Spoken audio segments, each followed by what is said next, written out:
test, test, test. Test, test, test, test. Looks like everything is good.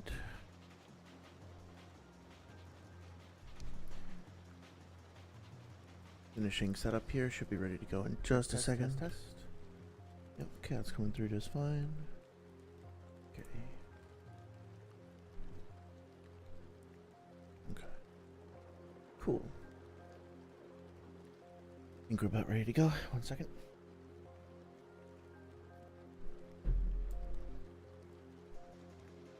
Okay. Looks like the soundtrack is coming through, audio is coming through okay. All right.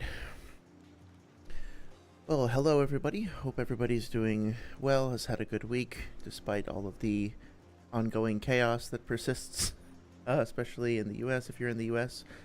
On my end, nothing particularly crazy has been happening. Business as usual. It's cold, it's quiet, which is just the way I like it, honestly. Sometimes it's nice to just have periods where things aren't like, things in your immediate vicinity, so to speak, are relatively stable, considering the instability elsewhere in the world as well, if that makes sense.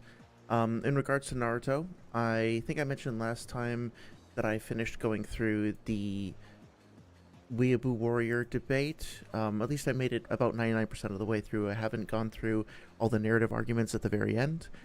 That being said, I did get through most of it, and definitely, want to keep going with that at some point, because there's a lot of interesting things that get brought up. A lot of things that I personally find provocative in the sense that they encourage you to go back and look at the source material.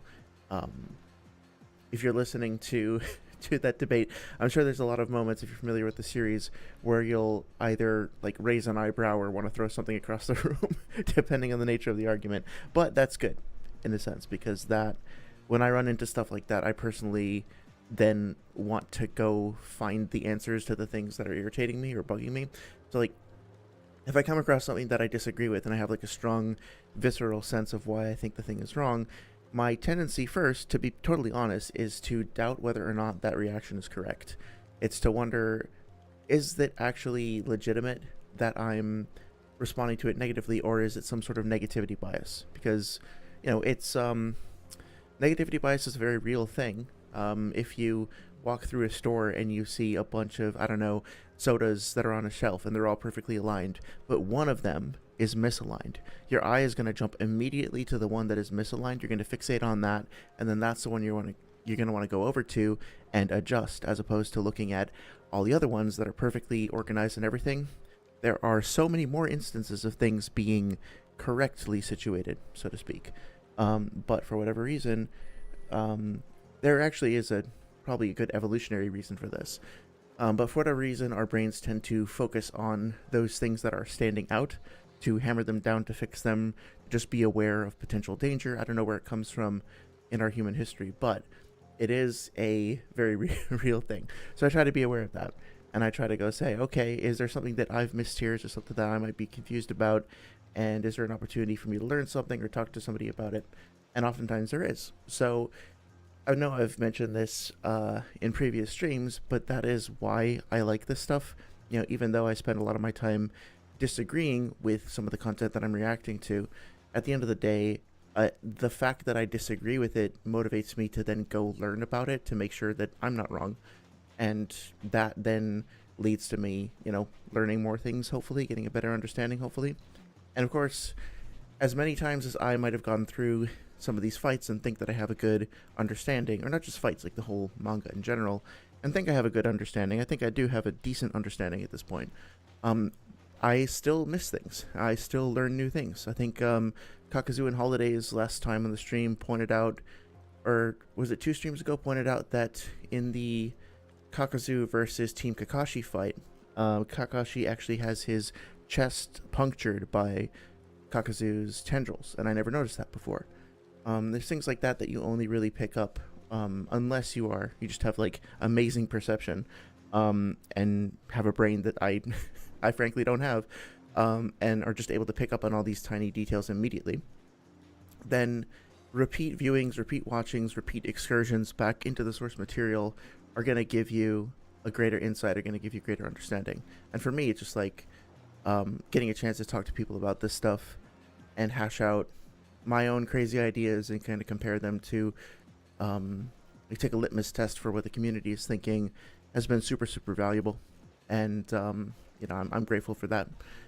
I will say also that I've started to, on a slightly less positive note, not really, but, you know, just to kind of vent a little bit, I am starting to notice that I hear, so I mentioned before that there are certain terms that I find to be a little irritating, like the perfect Jinchuriki, or what was the other one?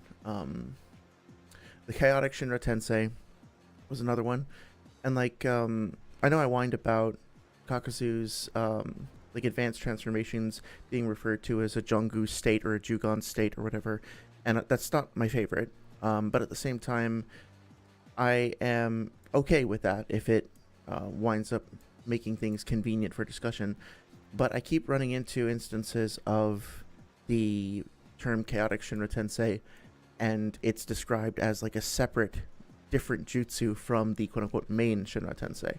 And then the description of perfect Jinchuriki existing in a superior and separate power tier compared to a regular Jinchuriki. There are certain things like that where, again, I definitely respect the need to have some convenient terms that we can just refer to for summaries, and to differentiate things. Like, how many different times does Pain use Shinra Tensei? Just over and over and over again in different contexts. Having convenient labels that we can use to refer to those different instances of the Shinra Tensei is useful. But I get a little wary of like people considering the quote-unquote chaotic Shinra Tensei to be a completely separate thing, and also applying this label chaotic to it. You know, chaotic means something. It carries a certain amount of color, I guess. It puts a certain picture in your head. And I wonder what is more chaotic about this particular Shinra Tensei. If anything, it seems kind of ordered by design, right? It's got a big circular protrusion coming out from the center. It's emanating evenly in all directions. This is Pain imposing his own version of order on the world, on the Shinobi universe. So to me, calling this chaotic, kind of misses the point. So there's little things like that where I've started to pick up on, I guess, little pet peeves or whatever. But then again, those pet peeves hopefully lead to me learning new stuff. And so as a opening salvo here, I guess, I would encourage anyone who's listening to this, regardless of if you agree or disagree with anything I'm saying, please don't take anything I say as gospel ever, even if I'm very passionate and very convinced that I'm right. There's no need to accept my commentary at face value, and I guess anybody's at face value. Hopefully over time, if you watch a streamer or you listen to somebody's content, you build an amount of trust for them and can trust their opinions. That's totally fine if that's earned. But more to the point, you know, I won't, both myself and I think most people whose content you consume won't catch everything. They won't pick up on every single nuance of every single fight or a character interaction, etc., etc. And your voice and your opinion and your perspective are valuable and valid, and you should contribute that if you feel like you want to participate in the discussion. More eyes on a thing, more people looking at it, confirming, validating, challenging, even if all you do is show up and say, yeah, I agree, or yeah, I disagree, or no, I disagree, you're still like putting another set of eyes on the experience, on the narrative, on the characters, and I think that's good, right? If you're an artist of any piece of work and you put that out there into the world, you want people to engage with it, right? You don't want people to just consume it and then discard it. There's some media out there that works for that, but for the most part, you want people to have a meaningful engagement with it. So any contribution to that sort of thing, anyone participating in the discussion in a productive or proactive way, to me is inherently positive, and I would encourage it. So with that being said, I'm about to whine for like 3 hours straight about Kakuzu. So let's see. So the focus of the stream tonight is going to be picking up where we left off on the Brutal Honesty Kakuzu versus Pain video. If you're new to the stream and you're not familiar with this video, it's on the channel of a YouTuber named Noodles, who does a bunch of Naruto stuff.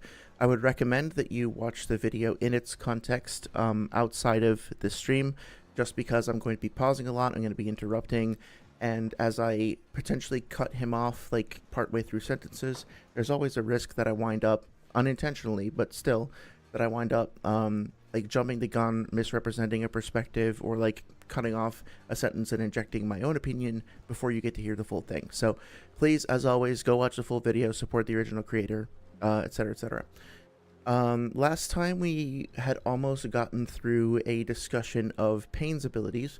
Noodles was initially creating an overview of Pain's abilities, and then I think he's going to transition into discussing how they stack up against Kakuzu's and kind of focus on his abilities next. So I want to wrap up, excuse me, I want to wrap up the discussion of Pain's stuff before we jump into the actual matchup and arguments between them. And I will say going into this that I personally prefer Pain as a character, and I have also personally been pretty adamant about defending the position that Pain beats Kakuzu. I'm still going to hold that position. With that being said, I want Pain's victory in any hypothetical matchup to be like, how can I phrase this? If he's going to win, I want him to be winning because like, he's winning on his own merits, basically. I don't want a victory to come from, you know, overly generously interpreting some vague statement. I don't want it to come through a technicality or something like that. Although if there's like an edge case, there's a particular way of like a cheesy way that he could win the fight. That's totally fine. But I don't want to rely on, I guess, tactics as much as I want to rely on the just what do you call it? Like what his abilities realistically actually are. So when Noodles talks about Pain's abilities, if I feel like they're exaggerated, if I feel like they're overhyped, I'm going to mention that too, because as much as I want Pain to win, I want him to be represented accurately. That's kind of what my whole perspective on this is about. Win or lose doesn't matter as much to me. Convincing people that character A has to win or character B has to win, that doesn't matter as much to me. At the end of the day, if you think fucking part 1 Choji can beat Pain and you think you have a good reason for that, that's fine. I'm not going to be out gunning to make you believe that Pain has to win. But what I want is for, you know, either way, for both characters to be represented in a way that it's based on like accurate data. And I want my own opinions to be as accurate as possible. So if it turns out I get through this and I was completely off base, I was totally full of shit the entire time, good. I want to know about that so that I can go back, learn a different perspective, and then try to actually understand it even better. Although I do think that I've, at this point, with the amount of hours invested, I do think that I've started to figure some of this stuff out. Hopefully I can share that with you. Oh, hey, Kakuzu and Holidays. Hey, how you doing? It's good to see you. I know that I think you had requested that the stream be a little earlier, if I'm remembering correctly. And I do like the 7 p.m. Time slot. I know it's late for you where you're at right now. And I'm hoping to go back, or planning rather, to go back to the 7 p.m. Starting next week and then kind of going forward. That's more comfortable. So I appreciate you showing up even though it's a later start. I really do. I'm doing okay. I have been mostly chill. No major huge light upheavals or anything like that. My setup is a little sketchy tonight because I am transferring computers. Like I had to get rid of an old computer and transfer a bunch of stuff over. So hopefully the audio and everything is doing okay. I was hoping to spend time to set up Streamlabs and get a chat overlay and stuff because, you know, looking back at some of the streams, it feels a little weird that there's no chat on screen for people to see. But I definitely want to fix that up in the future. And we'll try to keep iterating on the stream and improving it over time. So, but yeah, it's really good to see you. I'm glad that things seem to be going okay. 7 p.m. is 2 a.m. Oh, okay. Yeah, that's a lot, man. So on the one hand, I really appreciate you sticking around even though it's late at night. But should I encourage you to get some rest? Like, I don't want to be contributing to your insomnia or anything. You know, I also kind of struggle with getting consistent sleep. But yeah, like I want people's messages to be visible on, like I know we have the live chat replay and stuff like that, but not seeing it on screen feels a little weird. So I'm gonna work at that stuff, try to get that stuff better for next time. Also noticing that my mouse cursor isn't showing up, so I'll have to fix that for next time as well. Hopefully it's not a huge deal breaker for today. Oh yeah, so the site that I'm getting things from is weebcentral.com. Weeb Central is, I'll just type it out in chat. It's literally just the new mirror, like the new version of Manga C. They posted, I think they might even have it linked. Like the last time I went to Manga C, there was an image on the main page that just said go here instead, but maybe they took that down if they shut off their ISP or their web host service, you know what I mean? But yeah, it's the same, as far as I can tell, it's the same provider. And I will say, like, I don't usually like do sponsored things, or like I'm very wary about ads and everything, but since I use this website all the time and it's been such a big part of you know, my understanding of the series and like getting to spend more time with it, I think somewhere on here you'll see an option to like purchase things with affiliate links. They don't have like a donation page or anything, but it was over here. There was something about like, hey, if you go and purchase a hard copy of a manga or something using our affiliate link, they get a little something. And when you consider how much content there is on here, just like how many individual images, how much server space they must be renting for this, I would encourage you to support, encourage people in general to support the site. Although as I'm saying this, I'm no longer seeing no longer seeing the link to do that. But anyway, yeah, these guys are awesome. They've been super fast at bringing all the stuff over to the new host, and very much appreciate the fact that also under the Naruto section they also have some of the side stories as well. I think they had the one where Sasuke gets a fucking dinosaur in here. Yeah, I think it's this one, the Scarlet Spring one, right? And so all that stuff is here too. Oh no, this is the Shin one.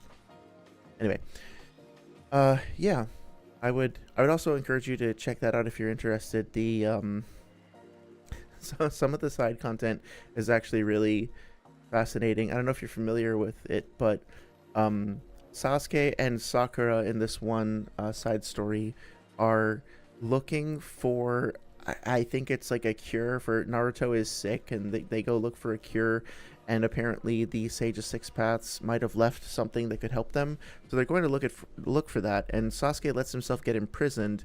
In the prison, the person in charge of the prison is using the Edo Tensei jutsu on chickens, and like using their bodies to summon dinosaurs, which Sasuke thinks are dragons. And Sasuke gets like one of them as a friend. He puts it under a genjutsu, and it like fights with him. So there's some cool stuff in the side stories. And then this whole thing, there was like a whole arc where Sarada thought that Karin might have been her mother, and I actually kind of prefer that. The whole marriage dynamic between Sasuke and Sakura has always struck me as a little weird and borderline pathological, so the idea that there might be something like a better alternative, personally, kind of amuses me. But anyway, you want to touch Boruto? Yeah, I guess this does technically count as Boruto, huh? Why are you adverse to Boruto out of curiosity? I also have not been able to get into it. I tried, right, because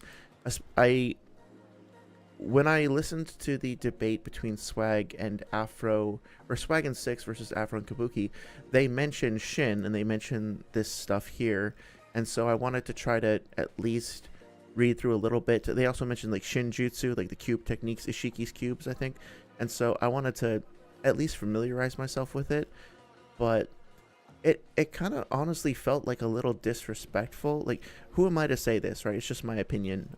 If Kishimoto himself is endorsing and supporting the narrative, then I don't really have a right to say that this is illegitimate or anything. But the way that Ikimoto was representing the characters just felt like it felt like if you were a fan of the series originally, I wouldn't understand why you would represent the characters in that way. Like, I'm not sure why you would represent Naruto as an apathetic, deadbeat dad who doesn't, like, seem to care much about his kids and is just stuck behind a desk all day. And again, like, if that story decision was Kishimoto's, then I have to respect it. But I also, it feels weird to take this character that has spent so long working so hard to become the Hokage, and then the first time we see him, like, officially, like, granted the side stories count, but the first official time we see him in the main series, he's like not even showing up to his daughter's birthday. He's just like exhausted using shadow clones to like file his taxes. Like, I don't know. And going through the tuning exams as well, like, the tuning exams were so iconic. They were such a, like, a major part of what drew people into the series originally, and the weird, like, speedrun version of them that we get just feels like, I don't know, it feels like a weird imitation. And maybe that's the point, right? Maybe this is Kishimoto commenting on his own legacy. Maybe he's iterating on it in a way that's meant to kind of illustrate some of the problems of his old work that he perceives, and he wants to kind of take it in a new direction. And I totally respect that. But as a fan of the series, I was not happy seeing the characters that I kind of loved being represented in that way.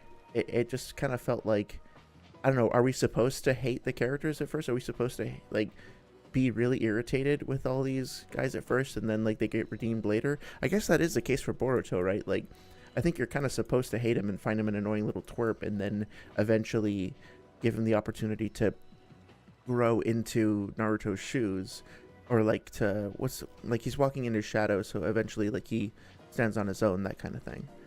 And I don't hate that idea. It's just spending time with them, especially for the first 50 chapters or so, was so painful. So if anybody loves Boruto, that's great. I'm kind of jealous. I wasn't able to do it. So okay, so you say you don't like the plot line, it goes everywhere. I don't like the art style. I personally would have wanted a continuity with Naruto because I grew up with him. He's the hero. I don't care of his son. Yeah, exactly. Right? Like, there's so much more of the ninja world to explore too. Like, Naruto's journey to adulthood has just ended, but now there could be so much more, so many more adventures, so many more things that he does to address the continuing problems of the Shinobi universe. And honestly, I'm not sure that the Otsutsuki really represent, I guess they represent an existential threat in the sense of, like, a natural disaster that is coming from outside of the world that they're going to have to contend with. But does that really compare to the narratives previously about, you know, trying to identify the origins of the cycle of hatred and, you know, who is justified in committing, like, atrocities of war, and whether or not, like, hatred in and of itself has a place in the world at all, and how are you going to confront these impossible paradoxes? I think it was on Six's stream the other day where some people were saying that, like, they think it's lame that Naruto, you know, he didn't have an answer to Pain. Like, Pain was telling him, you know, here's the cycle of violence, and how are you going to break it? And Naruto basically just says, screw you, I'm going to beat you up and then do what I want. And that was apparently, like, not a good thing. But I think that the fact that he doesn't know, that he doesn't have all the answers, that he doesn't have an elegant, simple solution like Pain is looking for, and he's nonetheless going to persist, like, that's inspirational, right? That's it's not him saying he is the best and therefore he wins because he's just so awesome. It's him saying he's facing a literally impossible problem that all of the people before him that were stronger and quote-unquote better than him tried and failed over generations and generations to solve. He doesn't have an answer. He doesn't have it figured out, but he's still not giving up. Even though he can't, like, forgive him, he can't really, like, just push everything under the rug, he's still not going to give in, and he's going to try to find some solution, right? All this whole struggle, I hope it comes at some point in Boruto. Granted, this took 400 chapters to get to, so maybe we need to let Boruto cook for a little while, but I can't in my head compare this fairly to, like, aliens are showing up and they want to take the chakra fruit and they want to get powerful. Like, maybe I'm missing something, but I just don't feel like they're in the same tier. Hopefully that sounds fair. Yeah, kids being Otsutsuki level. Yeah, that's true. Like, there's just an insane level of power. What's the term? Power creep. That's kind of taken over the series at that point. Kakuzu says, "To me, Boruto is just for sales. There's no story. It actually destroys Naruto's logic." Interesting. That's an interesting claim. Are you referring to the to like the ninja tools and the way that they sort of science-ify, for lack of a better word, the more magical aspects of the series? I do kind of like the idea that, I mean, in our world, in the real world, we have a lot of things that we previously thought were magical or mystical or had some sort of like supernatural explanation to them. We've gradually found that that's not the case, and we can understand those things better and harness them with science. So I don't think I think that's actually an interesting problem to solve for the universe. Like, okay, chakra use in the first place is something that's relegated only to a few people, relatively speaking, in the entire world. Shinobi are kind of like an elite, chosen group of people. Not chosen, but like not everybody has the talent for it, so not everybody can become a shinobi, unless you're unless you're Rock Lee, I guess. But then among those, there are also some that are just leagues beyond anybody else, and so ultimately you have a very small proportion of the population fighting an elite group within that subsection, and people in that super elite tier basically resolving all the world's conflicts for the most part. Granted, like, the Shinobi War has thousands of people, but they're Shinobi, right? They're Shinobi and Samurai. We don't see any just like common people signing up to be soldiers and helping out in that. The Shinobi basically do everything themselves. So what if all of that privilege gets stripped away, and now everybody has access to like Rasengans and Shadow Clone Jutsu and Chidori and stuff like that in the form of tools? That's a really interesting problem, and I think, or interesting threat. And I think for somebody like Naruto, who values the traditions and the training and everything associated with being a shinobi, it's just a huge part of his worldview. Him dealing with that existential crisis is a compelling thing. The world changing very, very rapidly and trying to catch up with like the democratization of chakra, so to speak, is a really, really interesting thing. So why was I constantly just bored and annoyed when I was listening to all of those characters talk about it?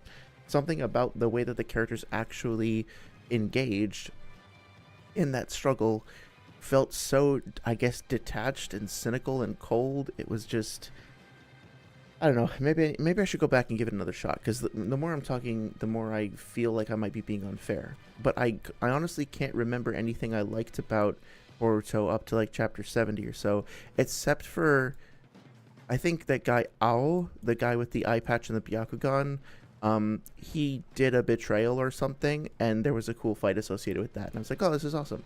And then everything else was just like, yeah, okay, I'm gonna catch up on chat.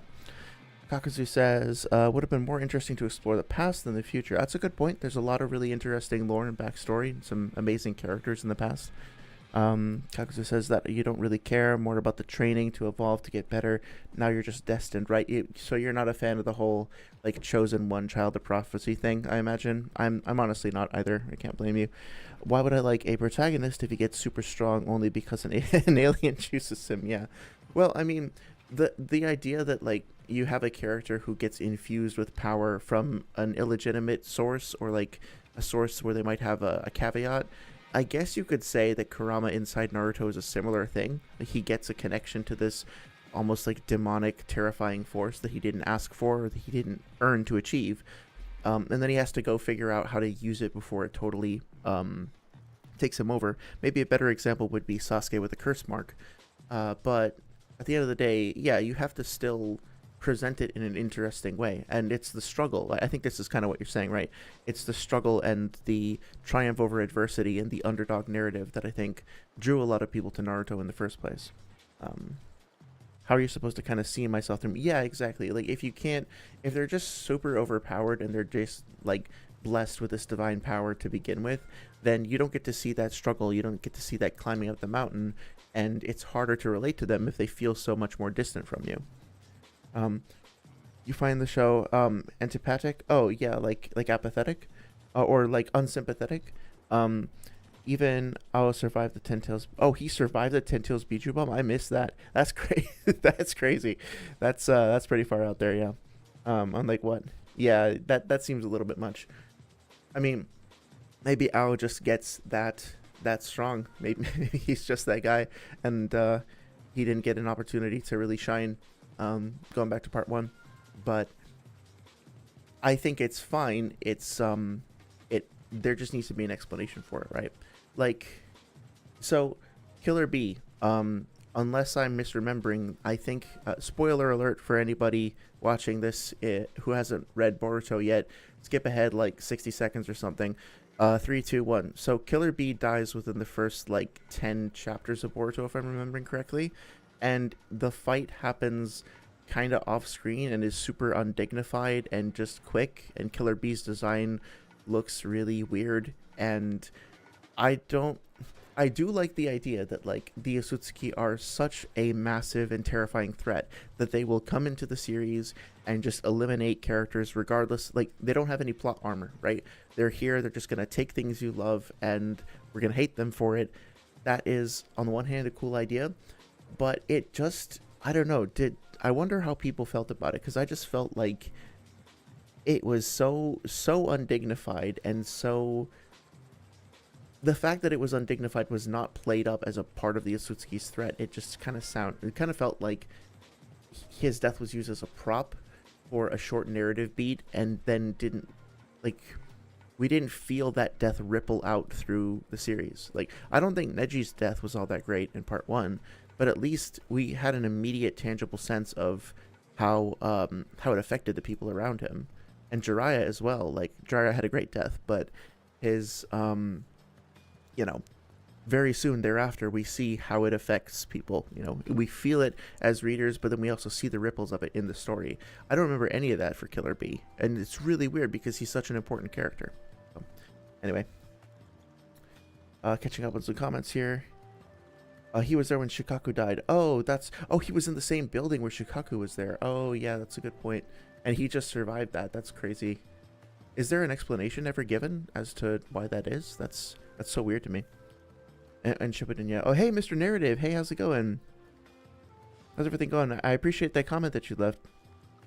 Yeah, I really appreciate the feedback. Excuse me. The best Boruto part was the very beginning. Oh, you see, that's a part that I actually struggled with significantly myself. Oh, okay. So did I just hallucinate that? I thought the Killer Bee died early on because they go to get him to extract the 8 tails from him. Did I misremember that? It's possible. I only read it, I read it through once, and I kind of marathoned 70 or 80 chapters over the course of a week, maybe. So I was going pretty fast. I might have missed something. Yeah, thank you. I really appreciate it. Yeah, the coming onto the streams has been I've been really surprised, positively surprised at people stopping by, and the feedback, and the corrections as well. Am I remembering correctly? I'm sorry if I'm getting this wrong. That you hang on, I want to look up, because I think you provided me with some clarification about something about Kinkaku. Am I remembering that correctly? And that helped me better understand it. So I appreciate that too. Yeah, it's been something that I've been looking forward to every week. And oh, it was a clone. Oh, well, okay, then that changes things. Okay, so see, that's fair. I rushed to judgment too quickly. I think I misunderstood or misinterpreted that scene because I was going too fast. And if that's the case, that actually makes me more on board with it, because Killer Bee did something like that with Sasuke, and that feels like more of an iteration on what happened previously in the series, and an extension of his character in a good way. So yeah, I'm more on board with that. And the fact that it was a fake out and that I fell for it, I think, is more testament to it being good storytelling. So I appreciate you letting me know that. Oh, sorry, I missed a comment up there. We see one more time. Because we see an Akatsuki cloak, most of the fans supposed it's Hidan's comeback. Even if he would get wrecked, we were all hyped up. But no, oh man, yeah, Hidan is such a cool character. or yeah, no, I think he's a cool character. I think he's a pretty good character overall.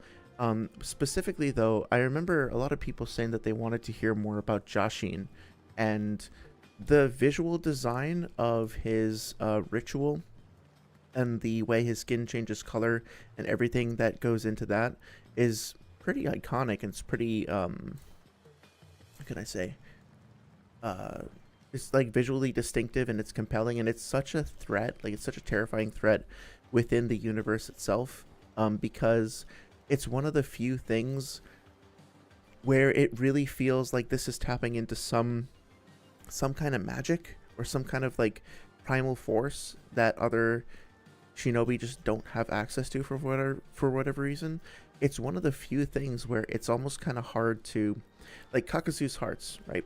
Kakuzu can resurrect himself, and that almost feels like somewhat magical, but there's an explanation. Like the Jongu threads it's a what do you call it, like a hidden jutsu and a forbidden jutsu, and those threads carry chakra through them. They can rip out people's hearts, and hearts can contain, you know, life force in them, potentially can carry some of the soul or the consciousness or something like that.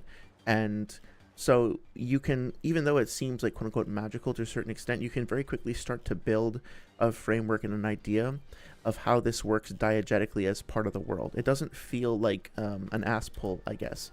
It feels like it's a very real, tangible part of the shinobi like magic system, or yeah, magic system is probably the right word for it. But Hidan is just like completely different.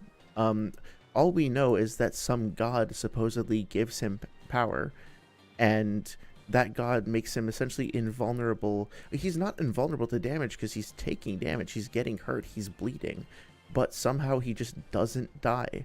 It's not explained that he's like regenerating, I don't think, although it's implied.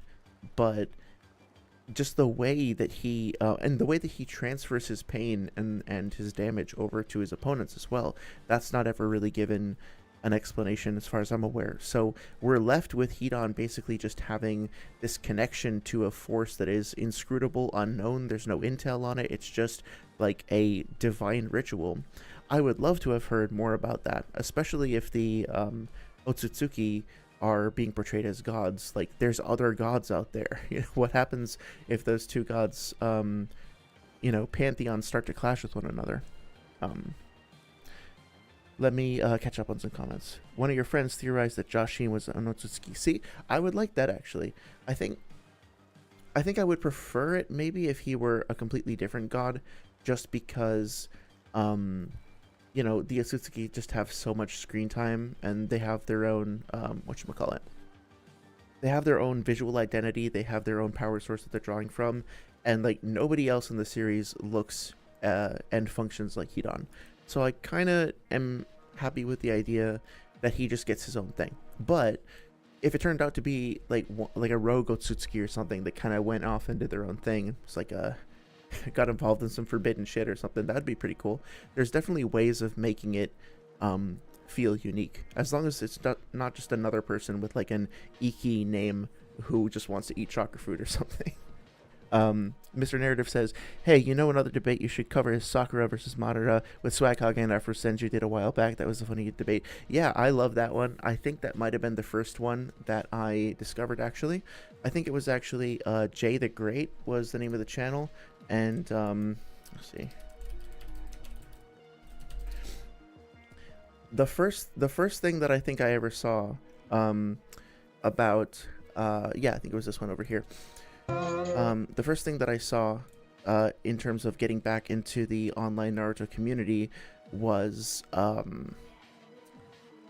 like Swag's video where he had like the grown adult tries to convince me that Kakuzu could beat pain, and then that led me to just Google like Swag debate or something like that, and then that led me to this. Jay the Great, I've seen a bunch of his stuff. He provides commentary on things. He's usually pretty laid back with the commentary, so he kind of lets the debaters speak a lot, doesn't interrupt too much, and he does give his thoughts on this. So this particular upload, I think, is a great place to watch this debate, because Swag's upload or whoever else uploaded it had some audio problems. The audio was cutting out. His like stream was talking over itself and stuff like that. And this I think includes like some post debate commentary that wasn't in the original upload. So shout out to Jay. Feel free to check this out. And then yeah, I would definitely be happy to react to it. I can give you my quick thoughts right now. And it's something that I've listened to several times because it's just so fucking funny. It's so funny. Like I don't envy Six or Swag being like in the room with Kabuki. I don't know if I could have kept my cool for as long as they did. And it does get a little heated. It gets like a little too intense at the end, I think. But man, that man just will not take no for an answer. And seeing the fireworks, that like Swag's argument in that was Swag and Six's argument, sorry, was so simple, right? It's just that Sakura has enough power to break Kaguya's horn, and therefore she could probably beat up Madara, at least with physical AP. And they didn't even get past that for 2.5 goddamn hours because Kabuki just would not let it go. So, yeah. Oh, it's Kakuzu and Holiday says it's a cult. It could be, yeah. I like that idea that it's not like coming from another species of humanoid thing that's just elsewhere in the universe. It's actually tapping into something darker, like more obscure, or maybe something related to like death magic. We have the not magic, but you know what I mean, like we have the Shinigami show up in part 1. We have the King of Hell show up when Pain uses the Naraka path. So there's definitely some occult stuff that's happening. I like that explanation. So it's a cult. Yeah, Bro Kabuki got to be the worst debater I've seen. Well, to be fair, like his channel is not really a debate channel, right? I think Kabuki Sage is his. Maybe it's just Kabuki these days. But yeah, to be fair, like I don't think he is a debater or casts himself as a debater. Is his channel still up? Am I using the wrong name? But like, yeah, Afro Senju as well. Like if you just go to his channel and just look through it, like he doesn't have a whole lot of debate videos here, right? He's a very successful channel. He's got a lot of content. It's great content. And it specifically is like analysis, gameplay, chatting, comedy, stuff like that, like let's plays, stuff like that, as opposed to debates. And I have come to kind of get some humility, I guess, for lack of a better phrase, about debating, that like it is its own skill set.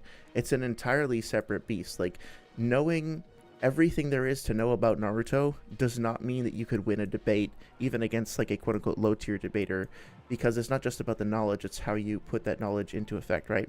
And I myself, I don't consider myself a good debater. Like that's not what I've really focused on. I need time to kind of think things through.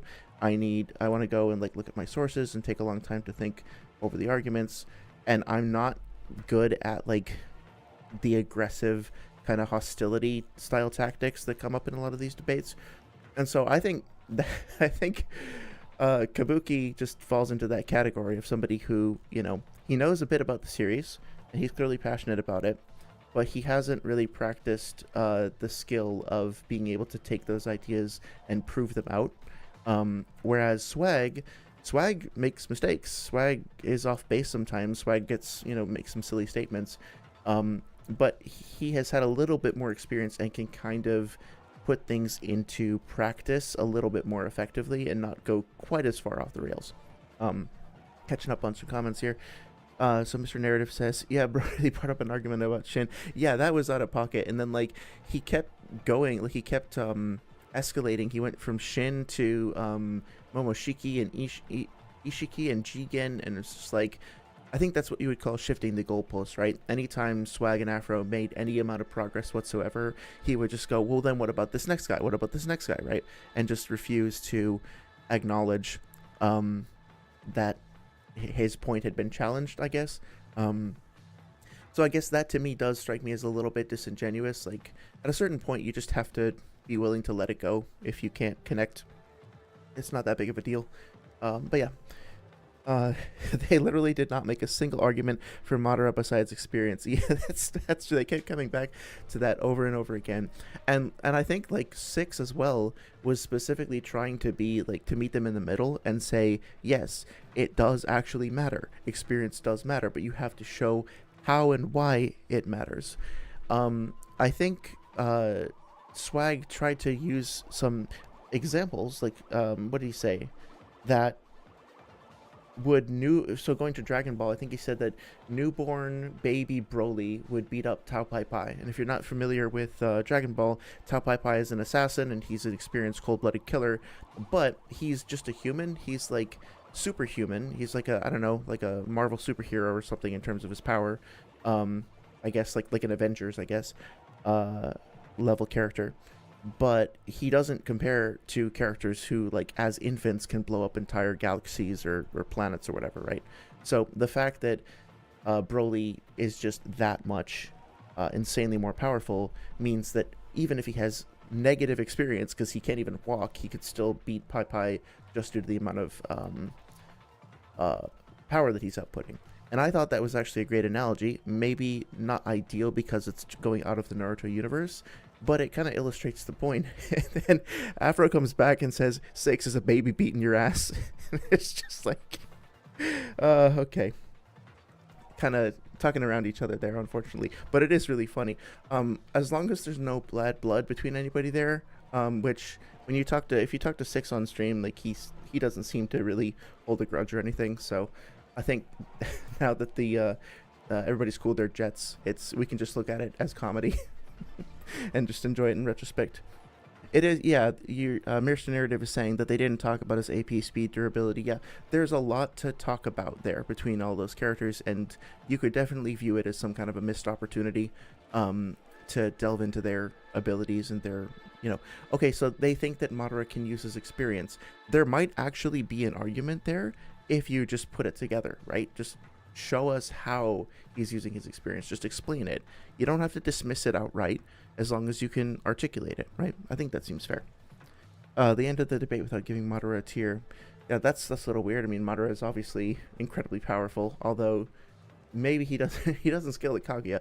I will say I don't think the EMS Madara, the alive Madara that fought Hashirama at the Valley of the End, pre-part 1, I don't think that he could beat Kaguya in a fight, necessarily.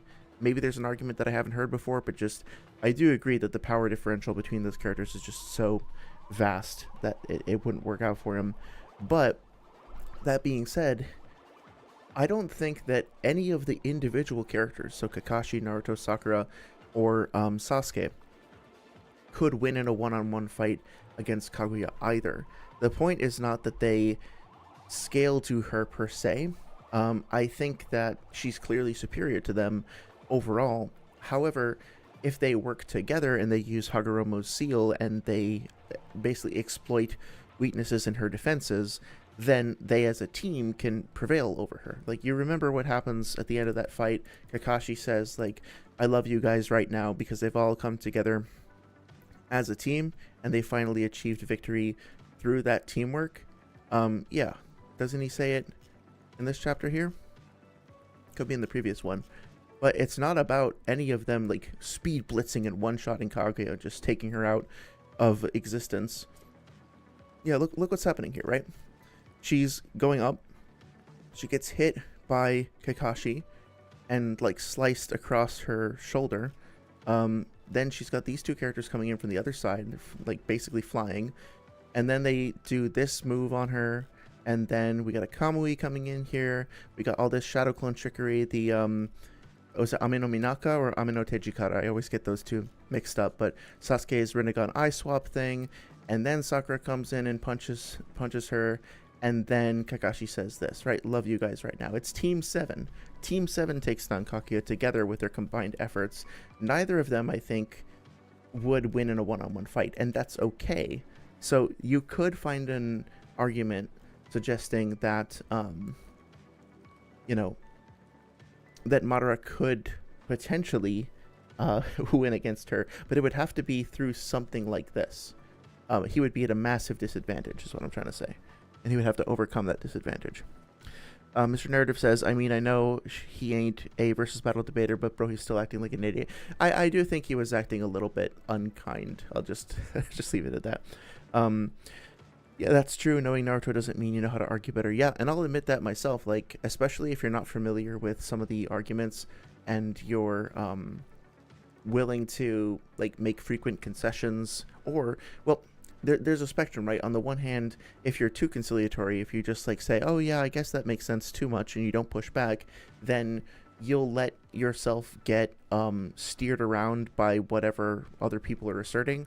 And that's happened to me before, and so that's something to be aware of. But then on the other side, if you just do what Kabuki did and just shout the same thing over and over again, people catch on to that pretty quickly too, and it's not really, it's good for comedy, I guess, as long as nobody's getting hurt, but it's not great for like actually moving the discussion forward. Yeah, Kabuki, I mean, like Kabuki is a form of like comedy theater, right? So it kind of fits. I think he's got a very appropriate name. Oh yeah, you remember the analogy, Dragon Ball. Okay, yeah, I kind of figured that most people probably do, but I don't like to, like, I like to make sure just in case. Kakuzu said, by the way, you fixed the weird images in the Google Doc. Oh, awesome, yeah. So yeah, that the doc itself looked great. I remember there being some gaps in the text, but that's not a huge problem. But if you've been able to make progress on that, that's awesome. How are you feeling about the script? Do you think you're getting to a place where you're going to start recording audio or editing? Have you decided if you're going to record your own voice, or I know some people are using like AI voices. There's some pretty good solutions out there. I'd be curious if you're ready to move into the next phase, or if you're still in like what do you call it, pre-production. Let's see. The Mission Narrative says, but Six and Swag could have easily countered the experience argument because they were arguing adult Sakura from Boruto. Yeah, and it was EMS Madara during the fight against Hashirama. Yeah, I think that massive power gulf, honestly, is not giving Madara much of a chance. At the end of the day, I find Speed Blitz arguments a little boring, and I think this is a sentiment that's shared by people outside the Naruto power scaling community as well. It's just not all that much fun to say, hey, this character just immediately teleports to the other character and just deletes them, right? But sometimes that is the case, and if you can actually demonstrate that a character is that fast and you want to do some honest scaling and is that powerful, that might just be the reality. If that's where the scaling leads, I say, should follow that and be straightforward about it. So I think there's definitely a good chance of that being the case. Mr. Narrative says, so I don't know how old exactly Madara was during that, but they might have had around the same experience. I think experience like that is difficult to quantify. I will say that I think I do sort of agree with Afro's position that Sakura is a medic, and although she does, like, Tsunade specifically says, the fact that you're a medic doesn't mean you can slack on your combat training, but she still doesn't have comparable combat training to somebody like Madara, who is like fighting for his life and losing clan members and using a variety of different weapons and clashing with Hashirama daily, or on a frequent basis anyway. I do think that just like the level of immersion in bloodshed and warfare that Madara has is probably not comparable to what Sakura has experienced, because her time has just been focused elsewhere. Now, is that going to be the thing that decides the whole fight? No, not necessarily. Again, if that power cliff is just so vast, then it's not going to matter. But it is worth considering that they're not necessarily interchangeable, if that makes sense. I'm trying to find where she gets her the diamond on her forehead. I know it's around here somewhere, but it might be a little later. Anyway, Amateur. Hey, Amateur, how's it going? Thanks for stopping by the stream. Amateur asks, I always relate Kaguya versus Team 7 to Zabuza versus Naruto and Sasuke, to where they don't exactly match that level, but find a way to do their job, if that makes sense.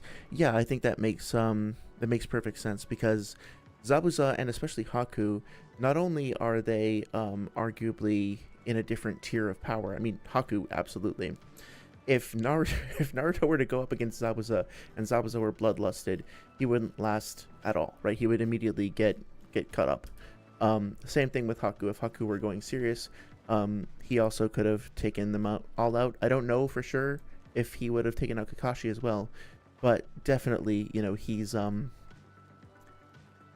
not struggling against Naruto on his own. Maybe Naruto with the QB chakra amp. But that being said, there were a couple of things going on there. One is that Naruto was kind of getting to grips with his power and learning to unleash it for the first time. And two, there was this ideological thing going on where Naruto was having Haku challenge his understanding of what it meant to be a shinobi. And he was, I guess, getting tempted by the dark side, so to speak, of, is he going to start viewing other shinobi and himself as tools? Is he going to, you know, cut himself off to the emotions and to the friendship and stuff like that he values in order to make this like Faustian bargain with the idea of being a shinobi in the first place? And all of that kind of gets represented in the fight and plays a role in the fight. And honestly, like, a lot of fights in Naruto, the ones that are the most compelling aren't just like these slugfests that are determined purely by physical strength. There's a lot of emotion and philosophy and perspective that go into it, and then the fights wind up being the things that kind of decide clashes in perspective more than just brute strength, if that makes sense. So I think we're probably on the same page there. Kakuzu and Holiday says, nah, not yet. Still have a lot of work to do with the association and cinema works. I haven't even finished Pain yet. Might be the longest to cover because Pain is a lot of characters. Yeah, well, take your time with it. That is a lot of stuff to go over. And I know how thorough you are. I know how much, attention to detail you've already put in. I don't want you to feel any pressure whatsoever. I hope you'll give yourself as much time as you need. But just to reiterate from before, it looks like you have a really wonderful foundation. And I think that it's only going to get better over time.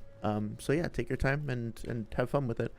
Kakuzu and Holiday says, I think Noodles will do the voice plus montage. He was okay with it. Oh, interesting. So you're going to get Noodles to record voiceover for you.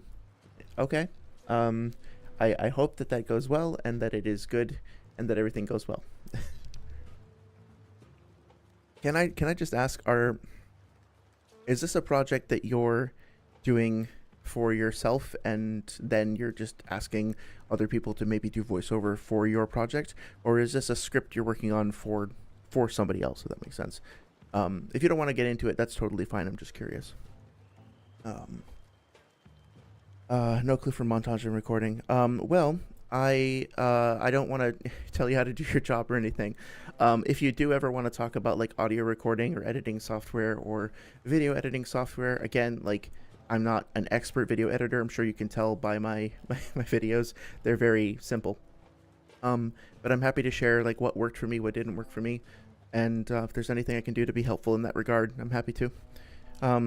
Oh, hey, Howard's here. Hey, how's it going? Good evening. Doing okay? How are you doing? How have you been? How's the last week? Ben, I appreciate you stopping by. Hope everything's been going okay for you. Yeah, there's quite a few people that have stopped by and said hello. I really appreciate it. We got Mr. Narrative and Amateur that stopped by, bringing up. We were talking about the debate that Suikage did with Afro Senju and Six and Kabuki over Sakura versus Madara, which is why we got some Madara action on screen right now. So yeah, it's been cool to kind of go back and talk about some of those things. I must have listened to that debate like maybe 10 times over the years. It's fun every once in a while to just put it on. Like, I put it on at one point while I was playing Elden Ring, and I was just kind of wandering around grinding for items or whatever. It's so funny. It's great. Also, there are some interesting things that came out of that debate that I'm still not 100% sure about. Like, the idea that Kurama's chakra inherently just heals people. And I think that's probably right, but I kept writing it down to like go and research that, and I basically read through the entire series after the first time I listened to that debate, and I still couldn't like definitively prove to myself that Kurama just has like a magical healing power to his chakra. But if you think that's the case, let me know. What's the subject, the title? Yeah, so the main goal of the stream is to continue moving on with the I shouldn't say the main goal, I should say like the topic of the stream tonight will be to go back to the Noodles video, the Brutal Honesty Kakuzu versus Pain video. And the last time that we were talking about this, we rounded up with an overview of Pain's abilities. We were starting to kind of conclude on Pain and move into Kakuzu. And I have some thoughts about the way that Kakuzu's abilities, or that Pain's abilities were being represented. So I just wanted to talk about that. The term impressive came up, and Noodle specifically says some stuff about Jiraiya not being impressive because of his scaling. And I wanted to ask you guys what you thought about the term impressive and how it relates to these debates. So hence the title. Like, when we say a character is impressive, what is the context that we're using that for? And yeah, that's kind of like the jumping off point of the discussion. But it's cool to kind of just chill and have an open discussion before we get into the nitty gritty. So I'm cool just kind of taking it easy. Let's see. Kakuzu says, no, I ask someone for the voice. It seems my accent may annoy people. Oh, I see. I gotcha. That makes sense. Yeah, well, we all have vocal quirks. So I can understand wanting to get like some overdubbing. I'm also honestly pretty self-conscious about my voice as well, especially a few years ago. It was very raspy and I was talking like this all the time. So I think it's hopefully gotten a little better over time. But yeah, I think whatever you feel comfortable with, definitely do whatever feels right for you. If you do end up wanting to record your voice, or if you ever considered using AI stuff, I used AI for a project a while ago, not on this channel, just for my own like personal experimentation, and the shit is like really good, to the point where like 11 Labs and stuff, if you can record 10 minutes or so, or even 5 minutes of your voice with really clear pronunciation and articulation, you can then train, I say train, all you have to do is upload a file, but like you train the AI to then read back in your voice. And so if you're still self-conscious about your accent, maybe that's not the right solution for you. But at the same time, I don't know, like Daigo Knight has a pretty strong accent. He gets away with it just fine, right? So I don't know, do whatever feels comfortable. I'm not trying to push you one way or another. But I hope you'll feel free to experiment with different options and just like pick whichever one feels best. Yep. Kakuzu and Holiday says, I have 3 other topics for Kakuzu, then I'll stop. Okay, no problem. I clearly don't mind talking about Kakuzu ever, so feel free to let me know. You brought up that scaling last time. That was really interesting. And like pretty much every time we've talked about Kakuzu, you pointed out something new that I learned. The Kinkaku stuff was definitely interesting and like kind of got me to go back and look at Kinkaku in a way that I hadn't before. So yeah, bring it on. Mr. Narrative says you'd love to hear my reaction to it. Oh, I'm sorry, Mr. Narrative. I think I got sidetracked. Could you please repeat what the thing is that you'd like me to react to? Was that the Madara swag debate? But yeah, I'd definitely be happy to do that. We could set up a stream in the future where that's the focus. I guess I'd appreciate your guys' feedback in terms of like, it's a 2.5 hour debate, and if I do what I've done with the like, I think the first 3 or 4 streams that I did over the past month were on the Weeaboo Warrior debate with Noodles, and I got about 40 minutes in, so it's gonna take us a long time to get through it. So I don't know if you'd want me to do like that live reaction the way that Jay the Great did, or if you would prefer for me to like listen to it and make like a little highlights reel or something, and then just talk about the major arguments and kind of jump around in the video to the, you know, the moments of highest comedy and the more interesting back and forths. So let me know what you think. I'm open to doing either, just understanding that with my style of discussion, it's probably going to be a long haul, which I'm totally down for. You know, maybe one day I set aside some time, I do it like earlier in the day when people aren't, it's not the middle of the night, and we just go for a long marathon or something, or chop it up. Anyway, let me know what you think. Kakuzu and Holiday says, to me, impressive depends of a character, obviously, in time. I take Kakuzu, for example. When he first uses his masks, he was so impressive, such a menace, because nobody could do such a large-scale jutsu like him. Yeah, so it's about his power overall in terms of how it relates to the fights that he's in and the setting, like the setting and the time. Like, you could go back to part 1 and say that Zabuza is impressive because he's this terror, he's a menace, he's going up against Kakashi, and Kakashi's this high tier Jonin himself. So Kakuzu, or not Kakuzu, what's his name? Zabuza is impressive. Haku is even more impressive. Now, getting to the end of the series, we're talking about characters that can blow up planets and shit like that. Is it as impressive as somebody who can make some mist and trap somebody in a water bubble? Maybe not in that context, but I still think we should look at Zabuza as genuinely being impressive for what he accomplished in the context of the series at the time. So it really just kind of depends on what you mean by the word and how, like, what context you're applying it in. What I'll kind of get to when I start talking about this stuff here is just that I think the danger is that if you calibrate every single character to the most powerful thing in the series, and you basically just say, you can wind up saying nobody in the series matters at all unless they scale to Kaguya or something like that, right? And that's kind of it's kind of lame. It's kind of unfortunate. I hear people saying that Hidan is garbage and trash and whatever. And yeah, he's a low tier Akatsuki member, but you got to remember that all the Akatsuki members are high tier characters. Being in the Akatsuki at all is really, really impressive if you're any character in the series at all other than like Obito or Madara. So I don't know. I think we got to be judicious about how we use words like that. That's kind of what my point is going to be. Kakuzu and Holiday says, but with time, the character gets forgotten because more time passes, we see stronger people in terms of jutsu or something else. Yeah, that's absolutely the case. It's that power creep, right? Things just keep escalating and getting more and more. I guess for like dramatic purposes, you have to keep pushing things further. And honestly, like going to part 1 and seeing Kisame and Kakashi clash with their water dragon jutsu. You're reading that fight for the first time. You've never read the series before, and you see that happening. It's insane, right? You're like, oh my god, these guys are summoning dragons. They must be like basically gods. And then of course you get to stuff like here where Hashirama is summoning a giant Buddha statue with 1,000 wooden arms, and Madara is chopping mountains in half with ease. It's kind of tempting to go back to part 1 and say, oh, all these guys are trash, they're fodder, but they're not, right? They're still entirely relevant and valid for that point in the story. It's just that over time, especially if you're a creator who relies to a certain extent on, you know, hype and excitement and power, if you're creating art in a space where the magnitude and power of people's attacks is something that draws a lot of attention, you're going to feel like you have to constantly escalate, constantly nudge things up. And the longer and longer the series goes on, the way that you retain interest is by driving that threshold further and further up.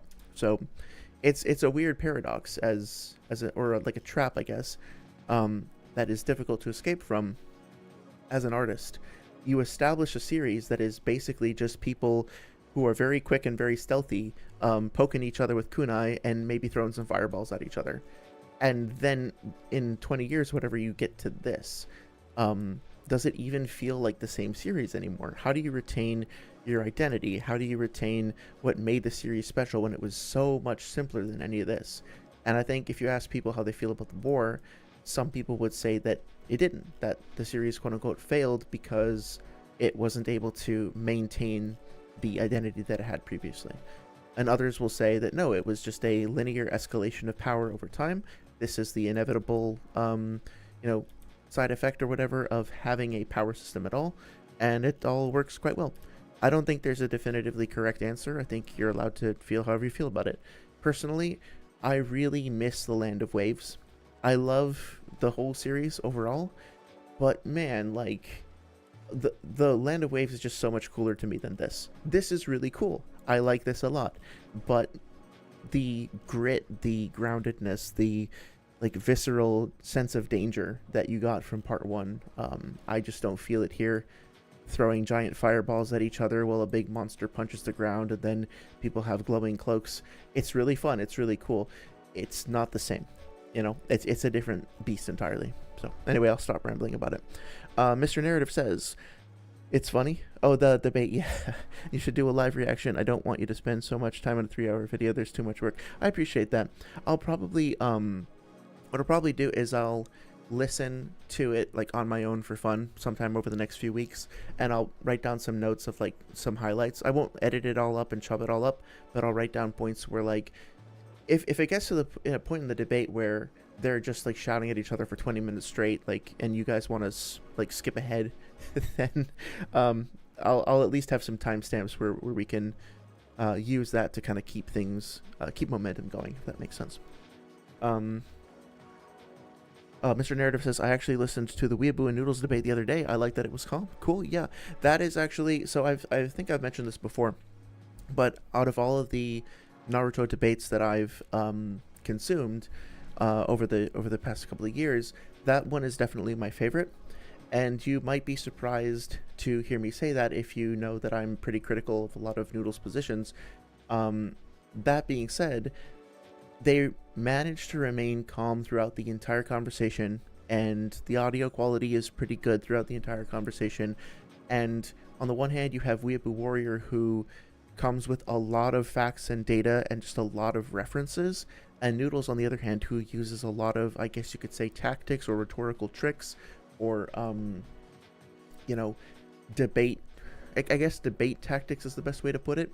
And so overall, like, if you want to learn about the characters themselves, you're going to learn a lot by listening to Weeaboo's, like, you're going to be at least familiarized with a lot of the arguments by listening to the evidence that Weeaboo brings. You can agree with him or disagree with him, but he nonetheless, like, brings a lot of individual points up that you're going to learn something from in all likelihood. And then Noodles, on the other hand, if you're interested in the, I guess, competitive nature of debating, you're going to learn a lot about how to approach the debate from that perspective. And if you, like me, find a lot of the arguments that are made to be provocative or just not entirely correct, that will probably encourage you to go look stuff up. So the reason why I keep going back to it is, like, I'll listen to 10 minutes of it, and then I'll stop like 20 times and be like, wait, I don't think that's right. Wait, that's not true. And then, like, I'll write the stuff down. I'll go and look it up and learn about it. And so it's a good way of catalyzing discussion, of like motivating more like read-throughs and stuff like that. But yeah, I guess you could look at it as a bit of an indictment of the debates that are out there, that so many of them are just like terrible audio quality. Or, and look, I'm not trying to be mean or to talk negatively about anybody's like setup. I get it. Like, my mic has been pretty terrible sometimes as well. It's hard to ensure good audio quality. I'm sure you'll hear noise in the background here as well.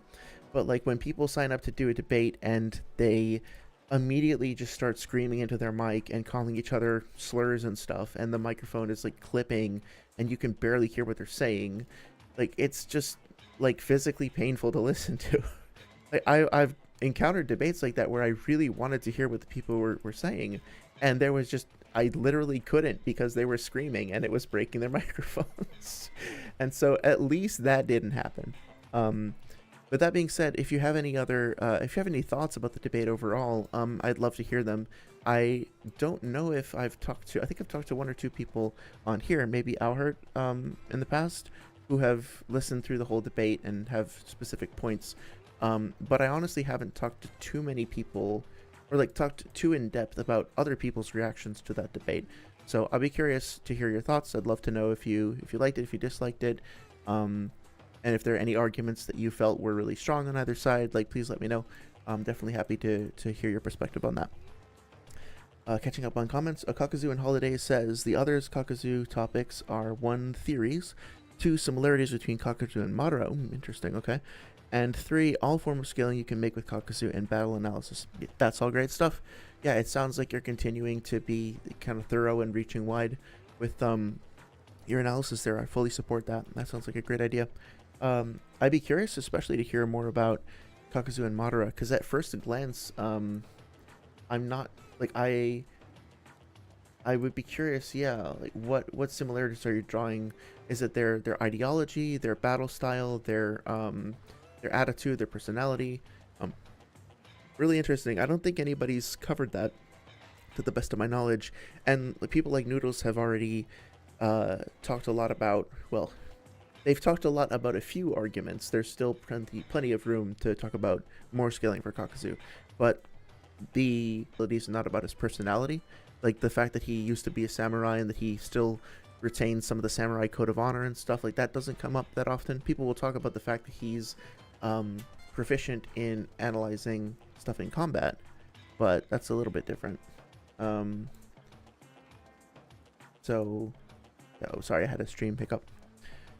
But yeah, that'd be great. I'd be curious to hear what you have to say about that. Let's see. Kakuzu says Land of Waves is an 18 out of 10. Yeah, I think that's a pretty good and fair evaluation. It's really masterful. I really love that part of the series. A perfect introduction arc for a manga. Yes, I agree. Mr. Narrative says, honestly, power cliffing is bound to happen. Yep, it does seem to be kind of inevitable, right? Bro, the shouting is the best part.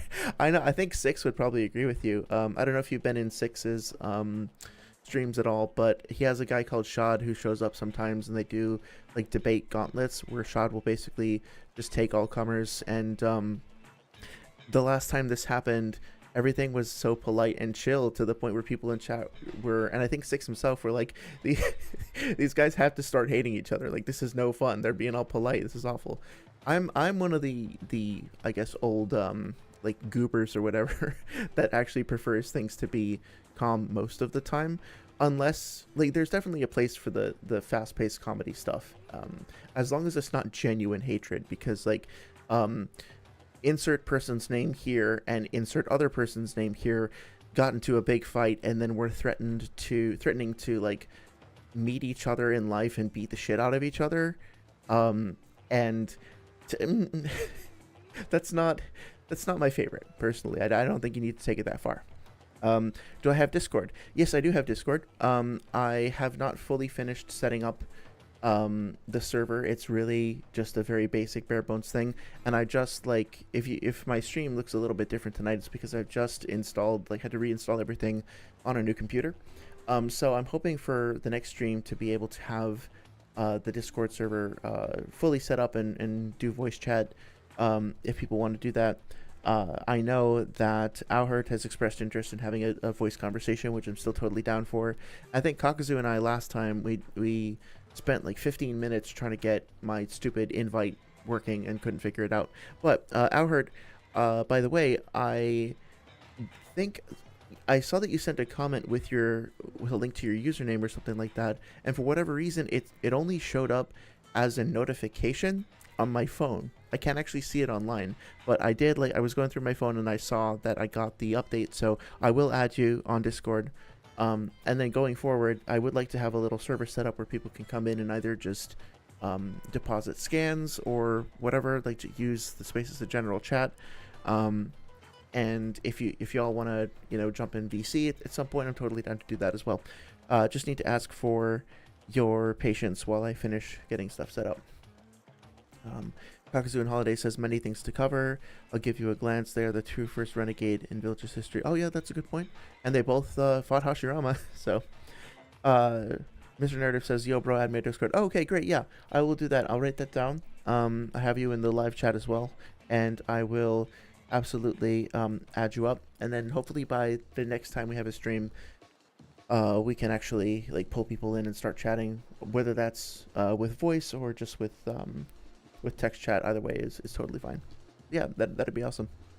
One sec, sorry. I think this would be a good time for a quick break. I think I'm gonna take 2 minutes and run to the bathroom, and then please let me know if you have any other thoughts or questions. And when I get back, I'm gonna switch over to the video commentary, unless y'all would like me to get into anything else. But yeah, I think it's probably a good time to switch over. So see you in just a sec.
Okay, back.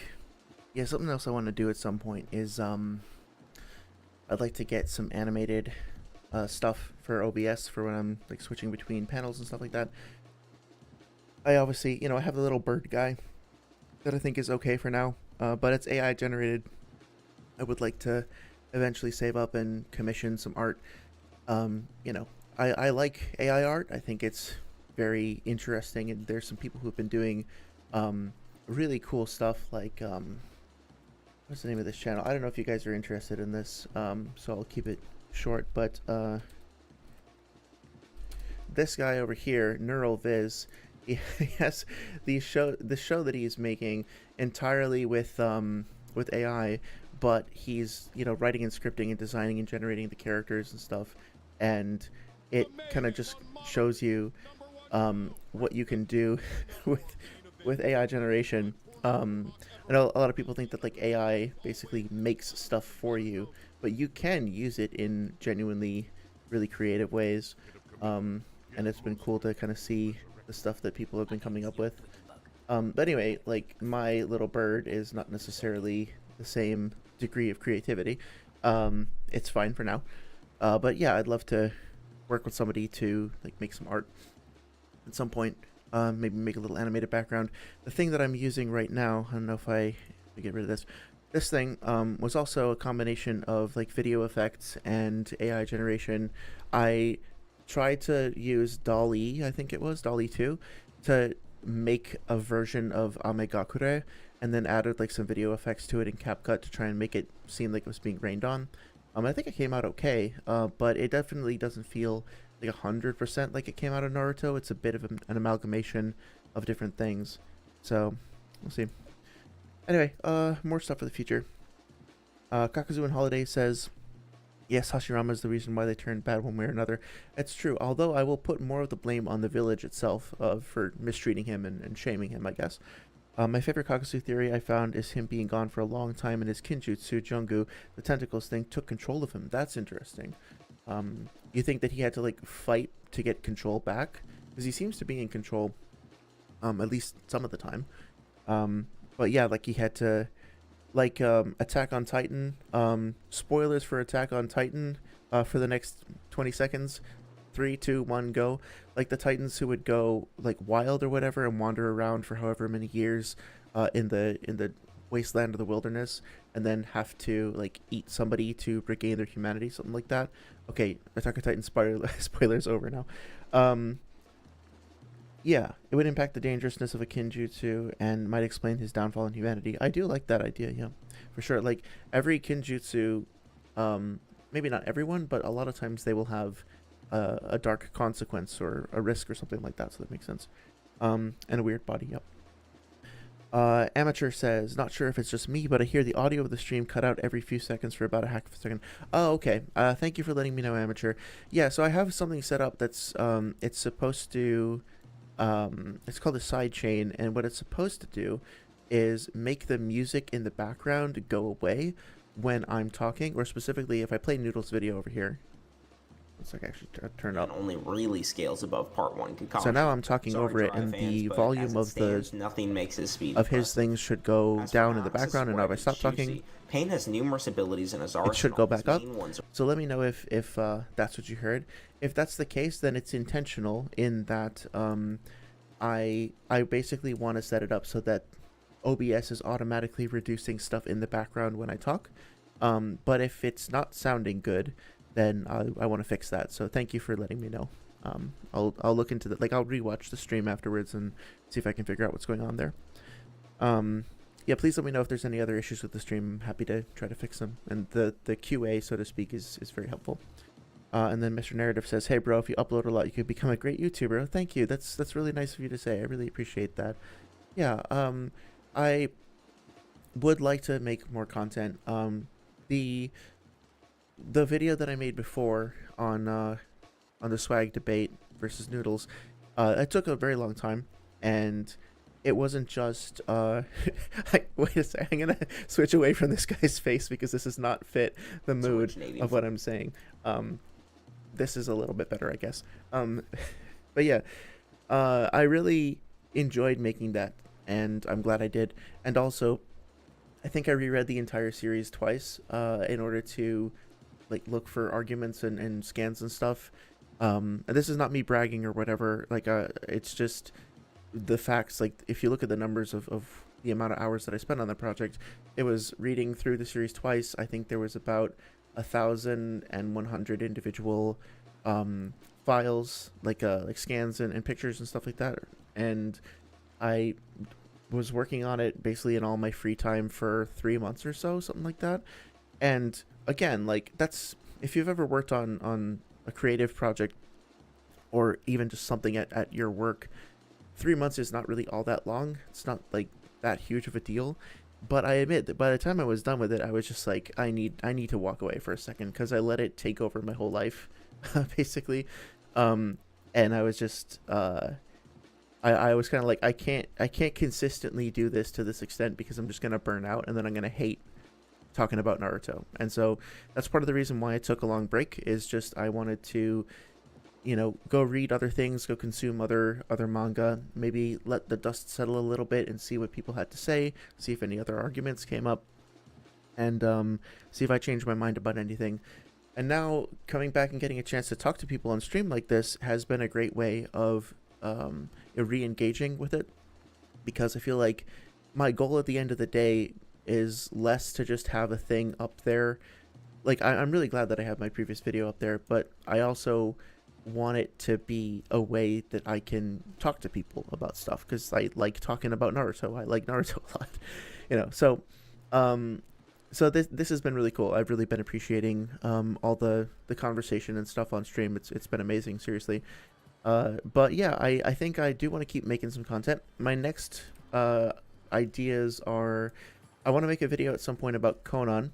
I wound up talking on stream a little while ago about how much I loved her death scene, and how it sets up Obito as a villain, and just everything that gets represented in sort of the prelude to the war there. It's a really very, very chilling and very well executed piece of the story that I'd like to talk about. I had some other ideas for stuff like explaining the Chibaku Tensei, and maybe talking about how chakra works, because if you listen to people chat on stream, sometimes you'll kind of hear like some recurring confusion about, like, so they were talking about this on Six's stream a couple of weeks ago, I think, like, if characters can, or on Sage of Thick Calves stream, if characters can get drained of chakra and die, then does that mean that they have chakra on all the time? And if so, how do we reconcile that with the stuff that Ebisu teaches us back in part 1 about how, like, chakra isn't just something people have always, it's something that is supposed to be made out of stamina. And so there's some conflicting information about, like, how does this stuff actually work that maybe I could help by, like, try to clarify a little bit. So yeah, I have some ideas. I'm also open to suggestions, whether that be for discussing specific things in Naruto or debates or whatever else. Really, I just want any excuse to to run my fucking mouth about Naruto for hours on end. So yes, I I appreciate the encouragement. I think I'm trying to remember why. Oh yeah, we were talking about the stuff with Sakura's experience and how it compares. And this is a good example of, like, before she has the Byakugo chakra accumulated in her forehead, she's not really able to keep up with these clones, right? And she's kind of holding back, and then she does this. Like, this is her biggest feat. She kind of pushes one back. But then when she activates the seal, she explodes, and it's just a massive, like, tear jump. Sasuke and Naruto are like, I think they're kind of surprised to see how much it is, and then she just shatters the earth. And then we get this, where's the Naruto reaction over here that I love? I don't know why this is loading so slow, by the way. But yeah, yeah, just a category jump. And so, yeah, if she were going up against Madara right here, and Madara had just seen her do this, right?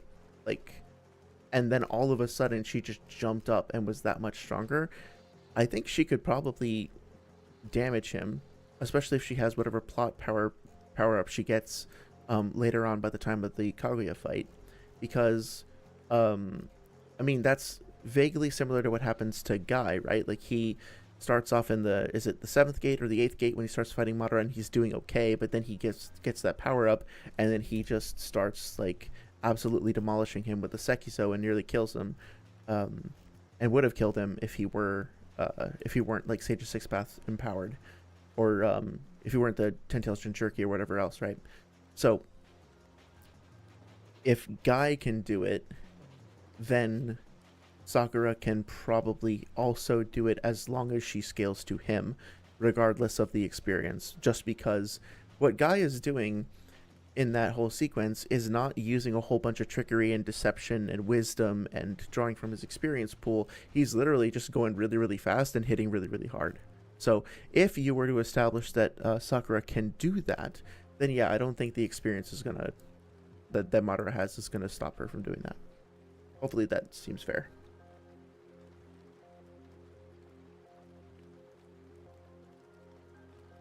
Oh, who's my favorite Naruto character? I don't know if I have one specifically. Let me think about that. I think overall probably Kakashi, because Kakashi has this really great blend of well, first of all, his character design is iconic. It's just really almost synonymous with the series and synonymous with part 1 of the series specifically. It's bold but refined. It's like it suggests a power kind of lurking behind the mask without being like too overt about it. His sort of I don't know what the proper like academic term for it is, but the duality, I guess, of him having this eye that he can't turn off, that's hidden by the symbol of his authority or experience or whatever in his headband, is really interesting design choice. His kind of weird, quirky sense of humor, but also, you know, his skill, his emotional range. He's a very kind of dynamic and like deeply drawn out character who you get to know little by little over time, and the depth that he does have is something that you only start to appreciate once you see him in different contexts. I think his internal conflict about Obito is something that is established very well in part 1, and that then gets carried out very effectively throughout the series and has an amazing payoff towards the end. I think as a teacher, as a leader, who has to prepare children to be child soldiers and kill other children, he somehow manages to be tender and sweet and loving at times and genuinely affectionate, while also being, when necessary, being cold, being very kind of, I guess, like dark, not in like an edgy way, but, you know, in a very like frank and stark way. He's a great teacher. He's a cool fighter. He has a moral backbone without being like this pure goody two shoes. He's not above getting his hands dirty and like doing like the way that he just exterminates Kakuzu at the end of their fight, right? He will do bad shit, well, quote unquote bad shit, right? He's not lawful good. He's not a paladin. He's gonna do what it takes, even if that means being brutal sometimes. And so he just feels like such a perfect epitomization of what it means to be a shinobi, especially in part 1. The loyalty, the dedication, the honor, the sense of camaraderie, but also like the brutality, the cunning, the intellect, the sense of humor, right? Like, he goes from this, like this little happy moment, to punching Haku through the heart and just kind of like accepting that when it happens. So yeah, I love him. I think he's definitely one of the best characters. I do like Nagato a lot as well in part 2. I don't think he's as strong overall. I think his flaws are more egregious, but I think he makes an exceptional villain, and especially from the perspective of character design, I love his ability set. I love just all the different things that he can do. I do like the way that he challenges Naruto's philosophy as well. I think Naruto and Nagato, both being characters that grew up being educated by the same teacher, winding up with such vastly different personalities and vastly different takes on the universe, while still kind of fighting over the spot of being like the child of prophecy. That dynamic is really, really cool. And I appreciate that. I like Gaara in part 1. He kind of becomes a bit like neutered a little bit in part 2. He's still cool. He still does cool shit. But his, again, I don't love Naruto as a character as much as some of the other characters, but one of the things that makes him so compelling is the way that he develops relationships, bonds, and clashes with other characters.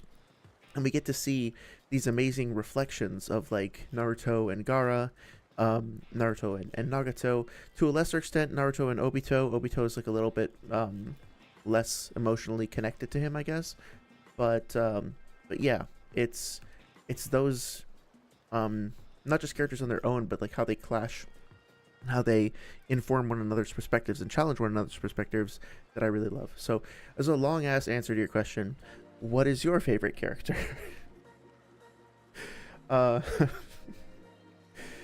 Okay. Which Naruto character would I date? Oh man, that's a good question.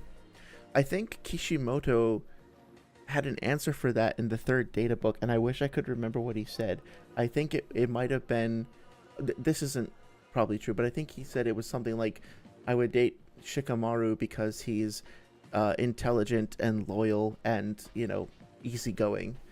So maybe something like that. I think, I've got to think about it for a minute. Honestly, like, when I would probably want to hang out with somebody who was intelligent and resourceful and compassionate and kind of a goofball. That's sort of my type, I guess. So I'm trying to think of who would fit that. Honestly, like maybe Naruto. Although like the personal hygiene issue would maybe not be great. A great selling point. That would have to change.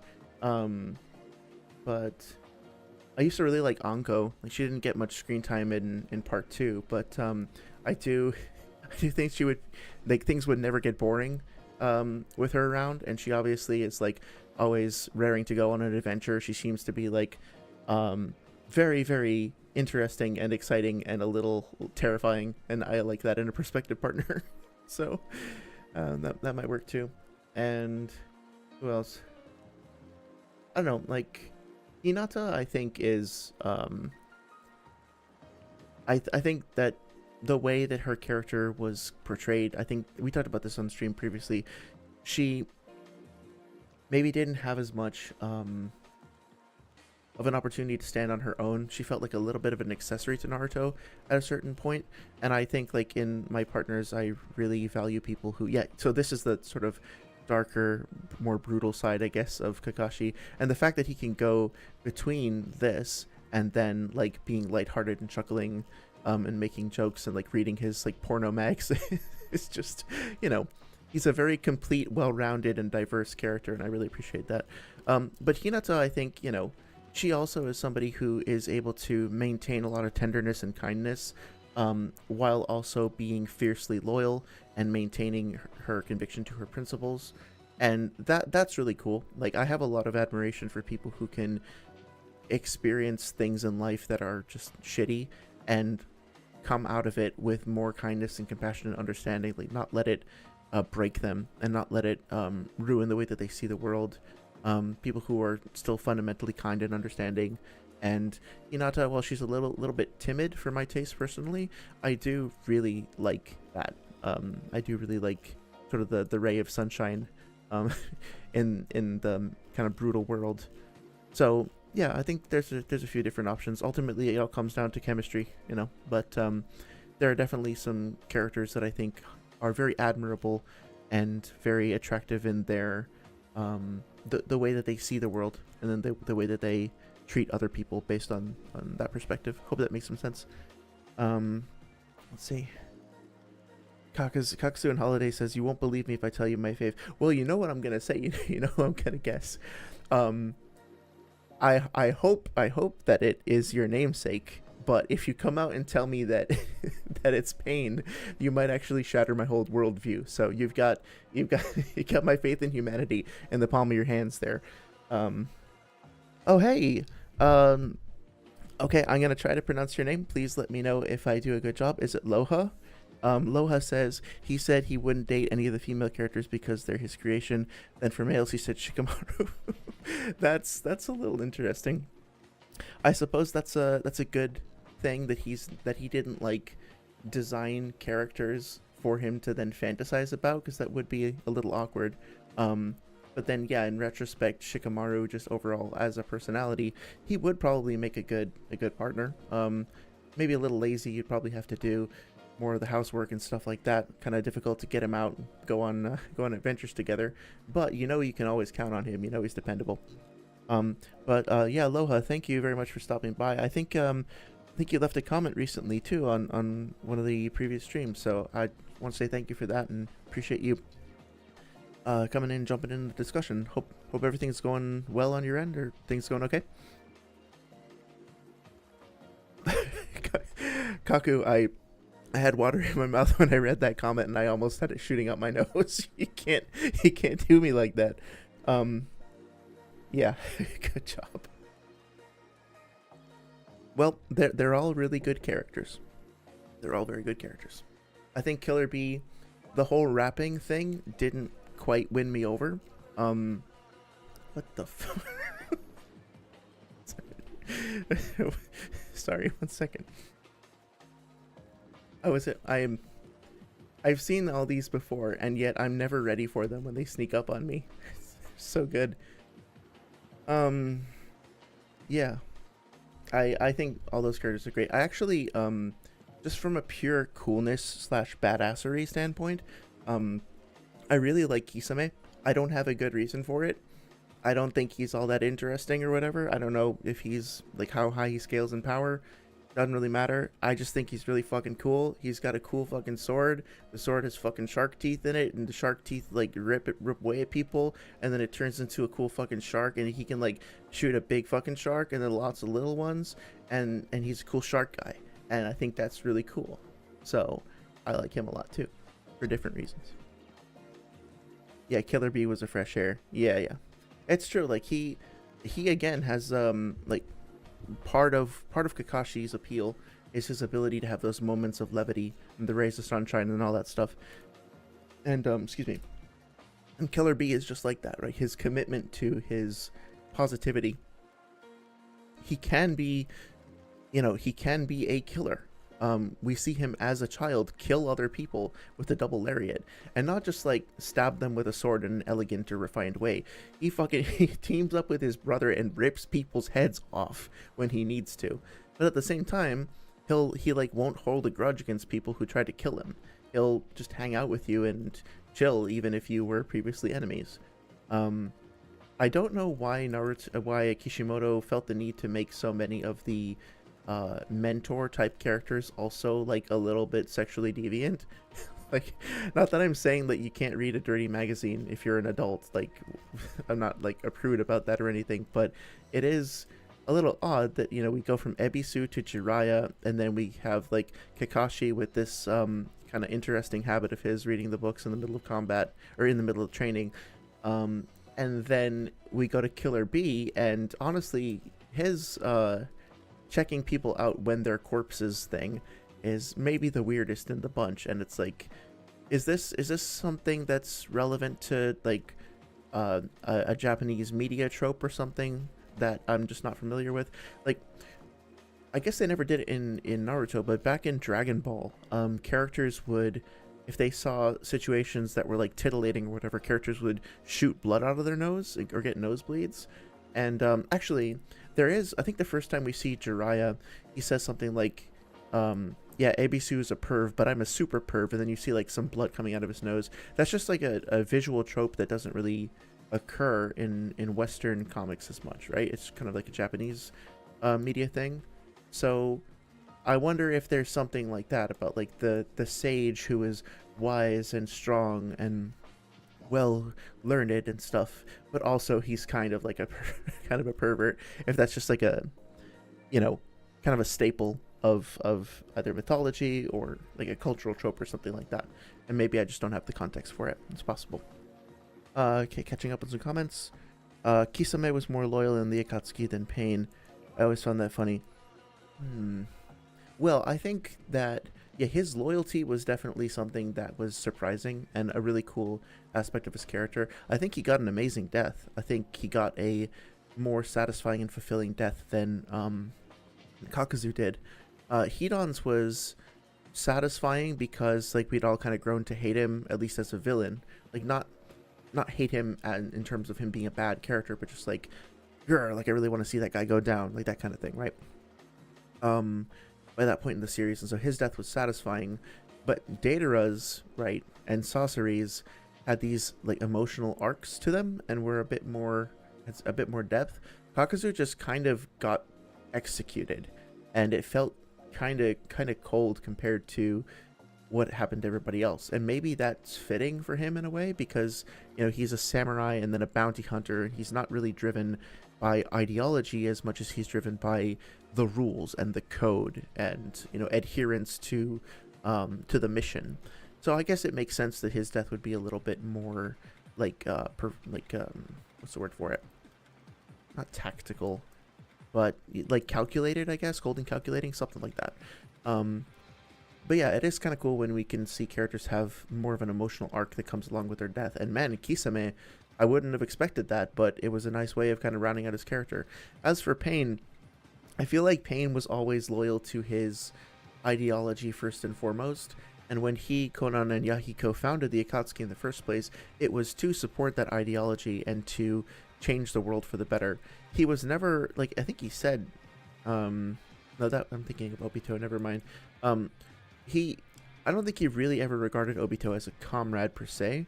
I think they had ideologies that were overlapping, and so he allowed himself to be manipulated to a certain extent because he thought that would achieve peace. But his goal was always, first and foremost, peace. That's always what he wanted, even though he was incredibly misguided about how to achieve that. And so I don't think his loyalty ever wavered per se. Also, the fact that we never got to see the dog with the sunglasses and these other guys, this dog is so badass, he's like biting the blade through the hole. Like, these dogs are fucking awesome. I wanted to spend more time with these guys. But anyway, yeah, I don't know if I would say that. I would say that, you know, his version of the Akatsuki was the first, and his loyalty goes deeper than just Obito's. Obito and Nagato are both like trying to solve the same problem in a way, but Obito is trying to solve it by annihilating everything and essentially giving up on the current world in favor of a dream world, whereas Nagato is still fiercely committed to this current world, to making it better. Just the way that he thinks he's going to accomplish that is very, very destructive, I guess. Sounds. Kakuzu and Holiday says, yeah, solid death, harsh. Yeah, absolutely. Mr. Narrative said, let me try that again. Mr. Narrative says, I would date Kushina. That's a good choice. Kushina is the red hot habanero, right? She's willful, she's strong, she's passionate, she's very talented, very skilled. She's obviously very hardworking. But she also has like a softer and a sweeter side to her as well. She seems like a very well-rounded character. Very cool character. Would you care to share more about what you like about her as a character? You would date Anko so she can bite me more than once. JK. Yeah, I mean, like, I'm not gonna lie, that something about that, like, teetering on the brink kind of personality, not a good idea long term, maybe for building a family. Although I don't know, maybe she settles down a bit in part 2. But I don't know. It's kind of hard to fault her enthusiasm. She's just like so raring to go, for better for worse. So yeah, it's the sort of thing where you would have to be very clear about establishing your boundaries going into the relationship, but it would be really interesting, very unique. I mean, like, that's the other thing, that like few characters in the series have her ability set. I know it's not something that's expanded on all that much, but the serpentine ability sets related to Orochimaru are pretty unique, and her ability to she's actually extremely courageous as well. Like, going up against Orochimaru, she knows better than anybody that he has the power to annihilate her or anybody else there, but she still puts her life on the line and is willing to risk everything to defeat him. So she's someone who is, I guess, like, goofy and eccentric and maybe a little too extreme on the surface, but also, like, look at this entrance, right? Like, this is so cool. It's over the top, but it's awesome. She's great. She's also, like, a little bit of a comedian, but then, yeah, like, she has a great degree of courage when it comes down to it. So she's not all just bluster, right? Anyway, Mr. Narrative says, I really like her character arc. Oh, sorry. Kakuzu and Holiday says even Kabuto. Yeah, Kabuto does have that too. That's true. Mr. Narrative says, I really like her character arc, the way she was able to overcome the hardships of being a Jinchuriki with love. That's true. That's very true. I wonder if that kind of set the stage a little bit for, like, that was part of the legacy that got passed down to Naruto. And the fact that she was willing to sacrifice herself to kill Kurama. Yeah, she's very beautiful all around. Yeah, I'd agree with that as well. I think maintaining, kind of repeating myself, I know, but maintaining a sense of love and genuine care and compassion in a world that is this brutal is really an accomplishment in and of itself. And especially, I think, with people viewing the Nine-Tails Fox as a curse and as a demon, as a destructive force of nature, having that inside you and looking at that as an opportunity for more love as opposed to just scorn or whatever is also a sign of strength of the character as well.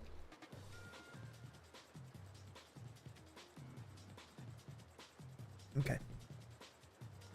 So, I think this is a good point to look at the video. Let me pull up, actually probably better to just go here. So, as a brief recap, the video that I'm talking about, if you're not familiar with it, is the YouTuber Noodles talking about Kakuzu versus Pain. And in this video, he's essentially presenting the case for why he thinks Kakuzu could beat Pain. And the last time we went over the first section of the video where he's going over Pain's abilities, and he's going to get, I think, to around the 10-minute mark or so before he then switches over to talking about Kakuzu's abilities in specific. So far, all of the information presented has been okay. My only complaint really has been that it's not perhaps been as thorough as possible. There's also been a couple of misconceptions, like we talked about how there's this claim earlier that Pain skewers Kakashi. Is it here? Right? He says that he pierces through Kakashi or something to that extent here. But this is actually, you know, Kakashi's lightning clone. So there's a couple of little things that we talked about. They're mostly just, I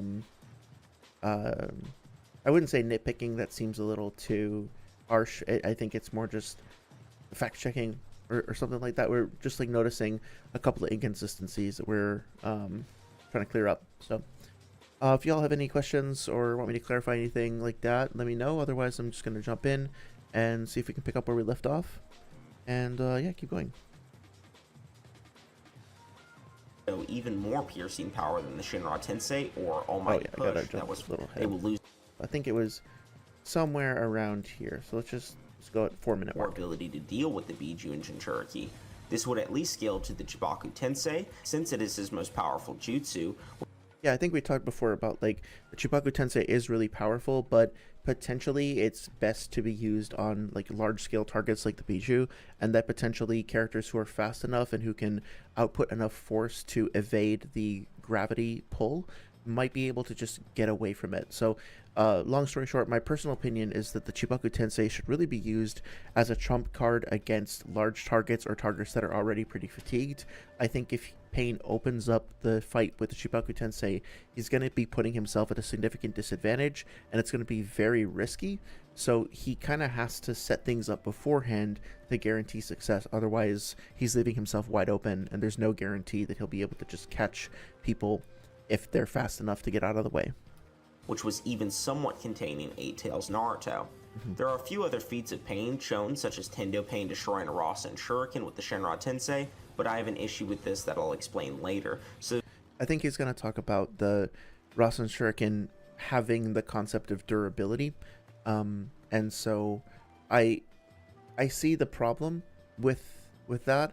It's something that they talked about in the Swag versus Noodles debate a bit, but I guess I'll wait to see what he says before jumping the gun. So just keep going. That will actually bring it into the AP and Strength section for Pain. Pain's speed is much less convoluted than people realize, seeing as he only has 2 fights. So yeah, we might have touched on this before, but I don't know if it's really complete to say that he only has 2 fights, because he has 2 main fights, the one against Jiraiya and the one against the village, and then Naruto, and then the frogs, and then Six Tails Naruto, and then Sage Mode Naruto restored at the end of the fight. So if you want to look at that as like Pain versus the village and call that 1 fight, you want to look at the Jiraiya fight and call that 1 fight, that would be 2. But there's also the Edo Nagato fight during the war, and that is something that, even though the scaling is not 1-to-1, obviously, because it's with an Edo Tensei, there's stuff that Nagato does over the course of that fight that you can still look at and still glean some information from. So for example, like this is something that Weeaboo talked about in his debate, that the chameleon here having its tongue being able to restrain Naruto, that strength of the chameleon's tongue is not necessarily contingent on Nagato having 1 body or using the 6 paths. Like, it might just have its own scaling. So that being the case, you could also look at like the King of Hell, or a better example here is with Killer Bee, right? You can see the arms of the Asura Path grab Killer Bee. Now, you could say that Nagato's arms here are much stronger because he's restored his chakra and he's an Edo Tensei, and so he's just in 1 body as opposed to the 6 paths. Or you could say, well, these are mechanical arms, so are the mechanisms in them even scaling along with that difference in chakra, right? Maybe you think one way, maybe you think the other, but there's a potential here for a discussion about the strength of these arms and how that might relate back to the 6 paths version, as well as like Naruto's life force and soul or whatever getting pulled out here. So there's stuff that we can definitely glean here, even though the scaling isn't 1-to-1. So I think technically he has 2 main battles, and then yeah, then there's the other thing during the flashback, right, where you could talk about how he summons the ghetto statue, and how the flashback to when he's fighting Hanzo specifically, he summons the ghetto statue, and he's let's see if I can just pull it up. He has that big white dragon thing that kind of comes out and steals people's souls. So there's definitely an opportunity to learn more about Nagato and his overall ability set if we go elsewhere. Yeah, just look at this really quick since we're here anyway. This is something that I don't hear people talk about a lot in Pain discussions or debates, which I guess you could say is probably fair enough, because usually they're talking about the 6 paths as opposed to just Nagato himself, and we don't see in character the 6 paths do this during the assault. But this is something that Nagato himself can do. He can just summon this thing, and then this thing does that. And then this thing does that. It just like rips everybody's souls out. So I guess like this is almost like so OP that you might argue, you might just like shake hands before a debate with somebody and agree not to even bring it up, because it changes the fight dramatically if Nagato just has this giant AoE snake thing, dragon thing that can steal people's souls on touch. It definitely changes things. But point being, there is more information here available to talk about than just the 2 fights. So I agree that these are the main ones, but also there's more information out there if you want to go digging for it. To start, Pain was shown capable of reacting, blocking, and tagging Kakashi multiple times. Although Pain was shown to be capable of tagging, reacting to, and blocking Kakashi multiple times. Yeah, I think so. Kakashi was weakened throughout a majority of this fight. Right. It is worth noting that Pain was still comparable to Kakashi in the beginning of their encounter.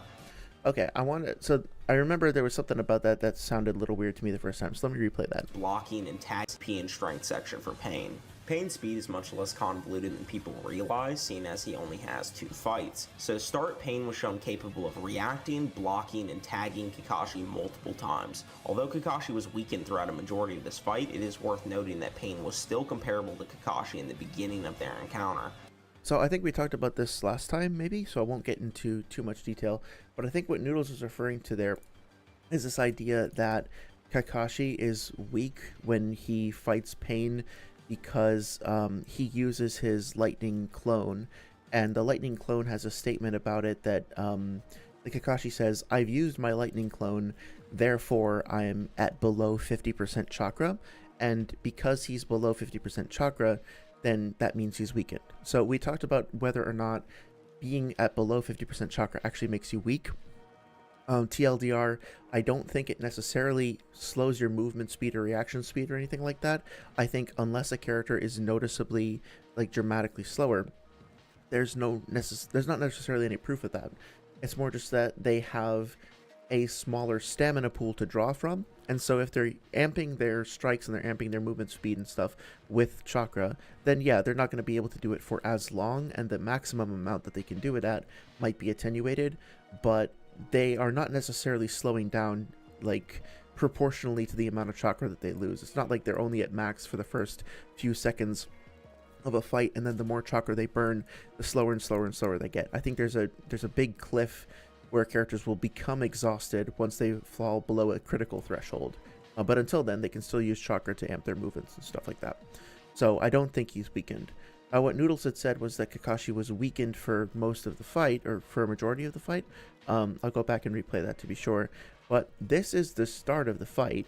He grabs the chakra rod that's being thrust towards Iruka, and then Pain seems to be maybe thinking about going for Iruka, and launches a kick. Kakashi dodges the kick, uses Mud Wall, and then immediately gets pierced in the shoulder.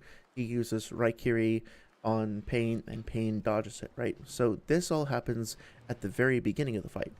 Kakashi had said that he was at 50% or below chakra after he used his Lightning Hound Beast Tracking Fang, and after he used his Lightning Clone and the multiple Raikiri, not at the start. So it's unfortunate, I think. I don't know if this is intentional or whatever, but I think it's unfortunate that Kakashi is being described as being weakened, in a weakened state, while this imagery is being shown, when the reality of the matter is that the fight had just started. Although Kakashi was weakened throughout a majority of this fight, it is worth noting that Pain was still comparable to Kakashi in the beginning of their encounter. Unless I'm just missing something and there's some other reason for why Kakashi would be weakened throughout this that I'm just missing or unaware of, then I think that's a bit of a mistake to be associating the imagery of that phase of the fight where he had just started off, and just implying that he's necessarily weaker for some reason. I'm not seeing it. The speed feat, as mentioned earlier, is Pain's capability to react and combat base Naruto.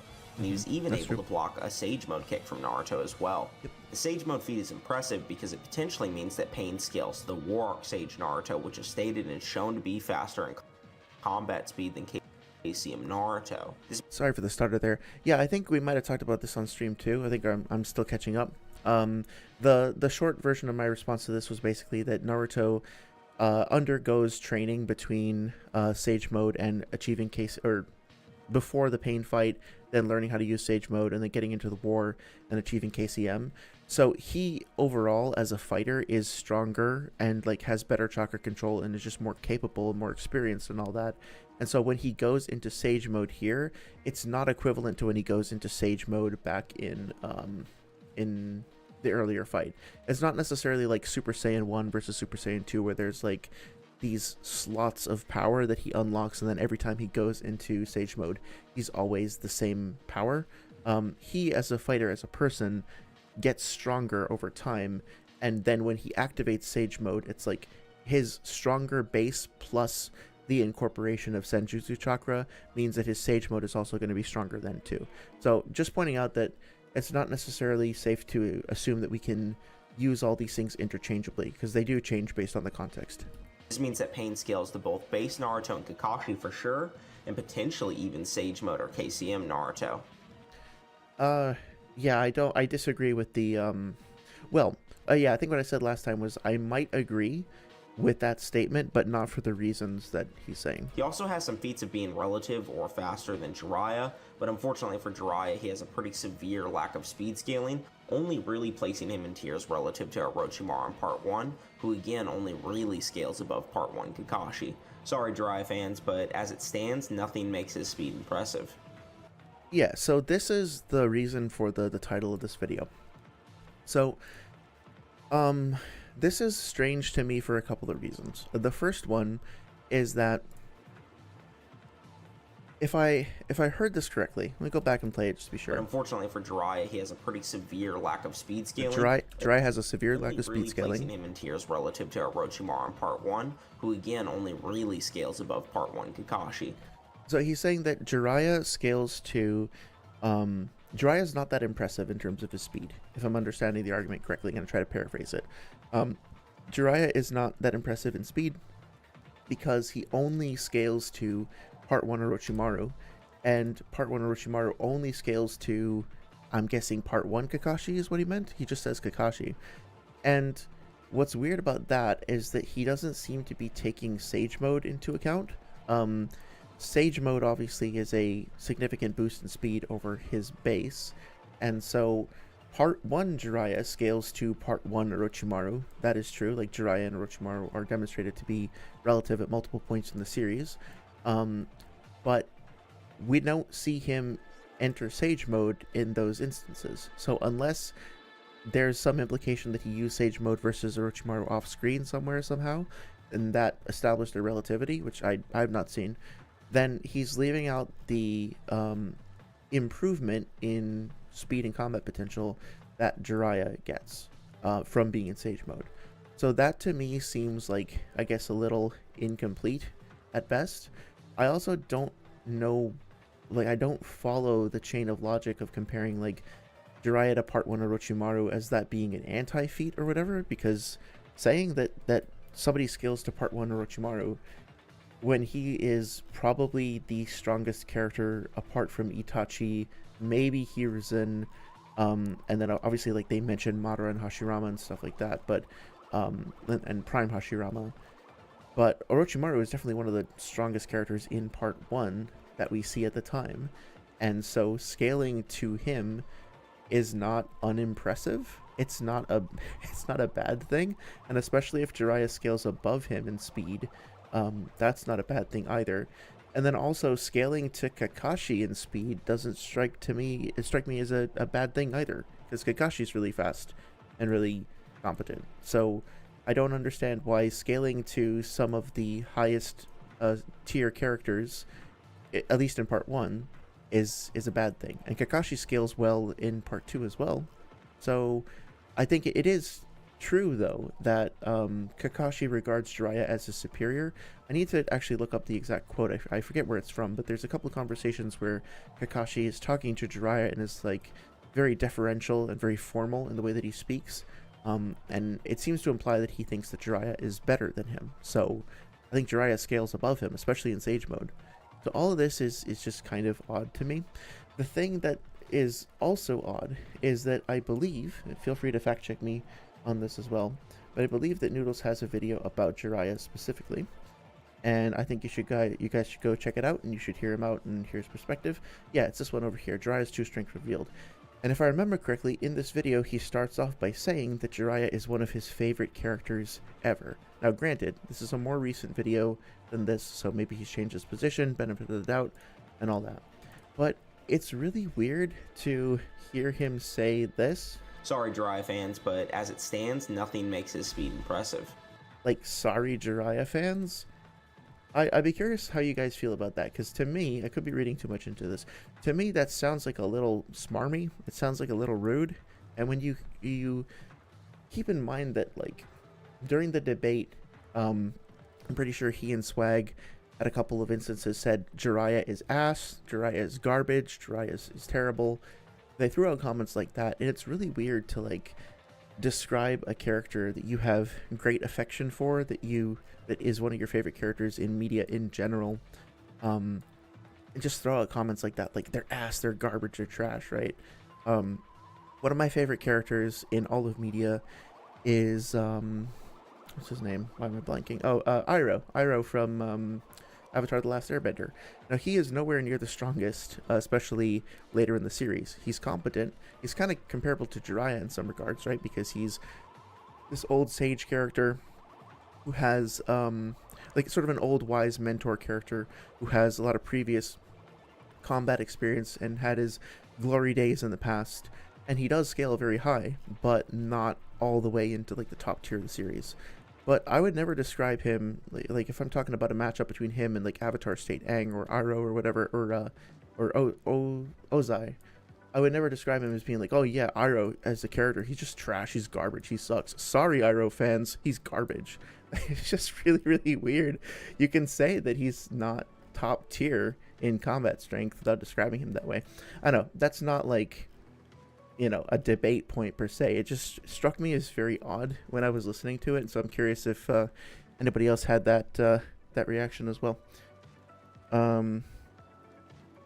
Amateur says the audio from the stream also cuts Noodle's voice as well every few seconds, just like yours from what I mentioned earlier. Oh, Amateur, is it actually cutting out if I just play it, or is it cutting out when I talk? Could you please let me know? I'll just play a couple seconds. As for hacks, this is where it gets juicy. Pain has numerous abilities in his arsenal, his main ones originating from his Rinnegan. The human path has soul and mind manipulation, as he is able to not only rip people's souls from their body. Yeah, was that playing consistently? I don't have a great way of QAing it right now, but what I can do, actually, something I can try for now is I can turn the side chaining off, and so now it's no longer doing the ducking, like the automatic volume reduction. Please let me know if that fixes it. So now the ducking is off, and that should hopefully fix the issue, and if not, then I know it's the noise gate and I can turn the noise gate off next. So sorry about that. I hope it wasn't it cuts out with only him just talking as well. Oh, that's a problem. Yeah, I'm sorry about that. Would you like me to go back and replay anything? I don't want to like cut off what he said. Let me know if you'd like me to do that. But yeah,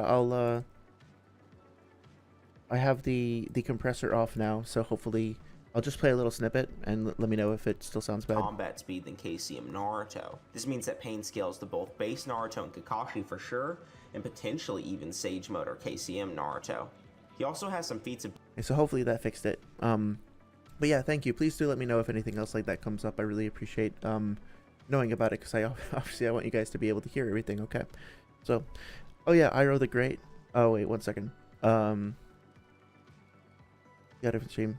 To me, I have no problem to have a headset. Yeah, I'm currently wearing a headset. I didn't know if you were talking to Amateur there. I am currently wearing headphones, and then I have a microphone like in front of my mouth. Mr. Narrative says he does not like Jiraiya. Oh, interesting. Okay. So yeah, I guess there's maybe he just did at the time when he made that video or something. I'm not sure, or was it part of a script? I don't know. I don't like to speculate too much about like what's going on inside people's heads or whatever. It does feel very weird to, you know, kind of on the one hand say I love this guy, and on the other hand say this guy's a piece of shit. So anyway, Iroh the GOAT. Yeah, man, Iroh is so great. I love him. I adore him. Protect that man. It cuts out with him just talking as well. Okay. You don't need to replay anything. For me personally, it's still cutting out like for a second every few seconds. Okay. I am sorry about that. I will listen back to the stream when I'm done this evening. It could be something up with my connection, and it could just be like the new machine that I have set up that's not set up properly. So I'll look into that and try to figure out what's going on.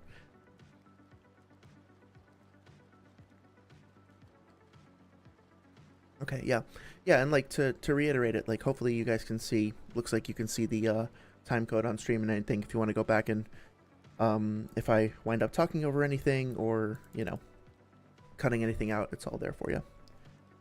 Oh, you're asking amateur for the headset, Kakuzu and Holidays. I see. Mr. Narrative says, I mean to say I don't think he likes him considering the way he talked about him during the swag debate. That's the impression I got too.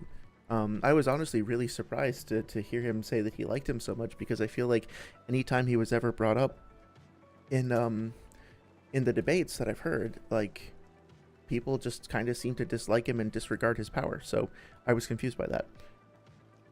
Maybe he likes them as characters but not in scaling, says Kakuzu and Holidays. Yeah, that's entirely possible. That's a good nuanced way of looking at it. Okay.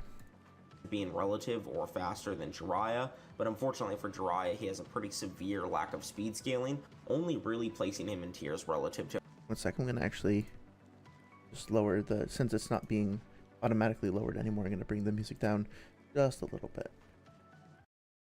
Orochimaru in Part 1, who again only really scales above Part 1 Kakashi. Sorry Jiraiya fans, but as it stands, nothing makes his speed impressive. As for hacks, this is where it gets juicy. Pain has numerous abilities in his arsenal, his main ones originating from his Rinnegan. Okay, I'm about to be a little bit petty. I apologize in advance, sort of. That phrasing, his main abilities originating from his Rinnegan, is weird, because like all of the stuff that we see him do originates from his Rinnegan, right? Maybe this is something... Okay, so to be fair, this is something that isn't necessarily brought up a whole lot, but the use of the Rinnegan Dojutsu in and of itself, or the use of the 6 paths of pain, is a Rinnegan Dojutsu. So Pain using the 6 paths at all is a Rinnegan ability, and then him allocating the different special techniques to each of the shinobi, or each of the paths, is also a Rinnegan ability. Him seeing through their eyes is a Rinnegan ability. It's all part of his Dojutsu. So not a big deal, but that phrasing is a little odd to me. The human path has soul and mind manipulation, as he is able to not only rip people's souls from their bodies, but also obtain their thoughts. Yeah, let's read this really quick. This, of course, if people aren't familiar, this is a translation of a scan from the 4th data book, and it's available on this website, narutoversity.com. If you go here... Oh, that's weird. I guess the site is down. But yeah, it's narutoversity.com. You can find the scans there. These are translated by fans, but I think they're accurate. I mean, a lot of people do use them in debates, so it's worth going over them. This is the human path's ability. The human path is the one that grabs people, like touches them on the head, reads their mind, and rips out their soul. So the scan says, instant contact between minds. You can hold your opponent's soul in your palm and then steal it. Pain's 6 paths has a power that causes an effect similar to human death, a skill out of 6. By pulling out a human soul, this jutsu steals life. The hand guides the soul that ascends to paradise. A person's end comes when the hand is placed over his head, and then all that person's thoughts, without exception, are offered to the user, a completely inhuman jutsu, an indispensable jutsu, because in a few seconds, the user is able to enter the target's mind and read their memories. If used during an interrogation, effectiveness is maximum. Even if the victim tries to resist, the opponent's information is deciphered, a power that is almost a divine miracle. The end comes when the memories are read and instant death. So something important to note about this particular ability is that it does have, the way it's described in the data book makes it seem like you have to read someone's mind, and then after you're done reading your mind, their mind, you can then go on to pull out their soul, right? It's like a 1-2 punch. You read the mind, then you get the soul. But as we see from the Ero Nagato fight, that doesn't have to be how it works.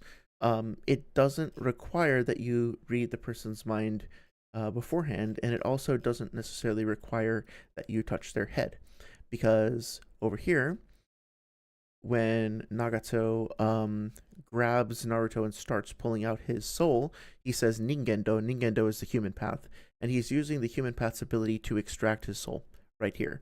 He doesn't have to do a mind reading, and he doesn't have to touch his head, right? So just something important to note is that this databook entry is accurate, but it's also kind of leaving out a nuance of the jutsu that gets overlooked a little bit. I also slightly object to the phrasing of mind manipulation, because here, like, he's not doing any mind manipulation here. He's just pulling his soul out. And even when scanning through someone's mind, I don't think it counts as mind manipulation in the same way that sorry, just notice the snake being silly over here. Look at that. But I don't think it counts as mind manipulation the same way that like the Tsukuyomi does, where you're getting inside someone's head and you're causing them to experience hallucinations and illusions and stuff like that. You're reading someone's mind, you're scanning through their thoughts. So I don't know, is reading a book text manipulation? I guess maybe by some like very specific semantic definition, but I don't think it's quite the same. And I only mention this because during the Weeaboo Warrior debate, they start talking about whether or not like you can use genjutsu feats interchangeably with like these quote unquote mind manipulation feats, because they supposedly all fall within a character within an umbrella category. There we go. Within an umbrella category of mind hack jutsu, and I don't agree with this. I think that this is its own thing. It doesn't quite count as a genjutsu. It works via a different pathway, and we can see that here. This is actually kind of messed up. You can see it looks like this is Naruto's face, like his soul, and then Naruto's putting his own fingers into his upper jaw to hold his soul back. That's really, yeah, look, it's coming out right there. Anyway, catching up on chat here a little bit. Amateur Bluetooth. Oh yeah, it could be. Maybe it is something wrong with the headset. That could be. Oh, it looks like the soundtrack stopped playing. I guess I'll just ignore that for now. 1 second. Let me take a moment and just restart that, because I do like having the background audio. 1 sec. Be right back.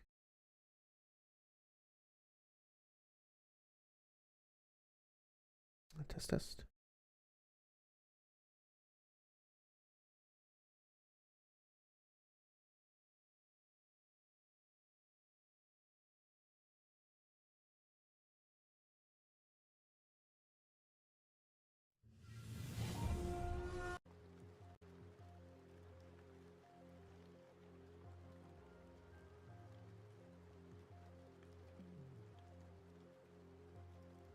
Okay, hopefully that fixed it. Sorry for the little interruption there. Still getting used to the new setup.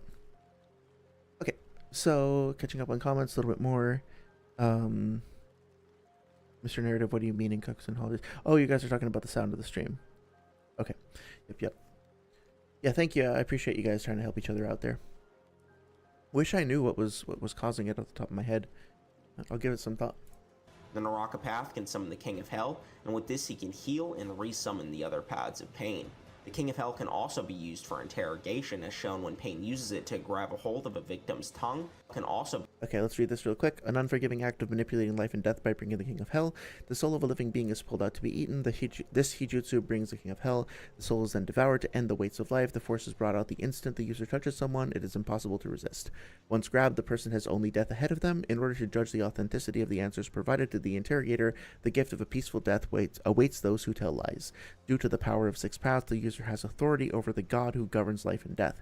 Kill or let live, everything is in the hands of the King of Hell. So this is, I mean, like, the way that this is phrased definitely does add to the picture of Pain basically being some sort of a divine messenger or a demigod, right?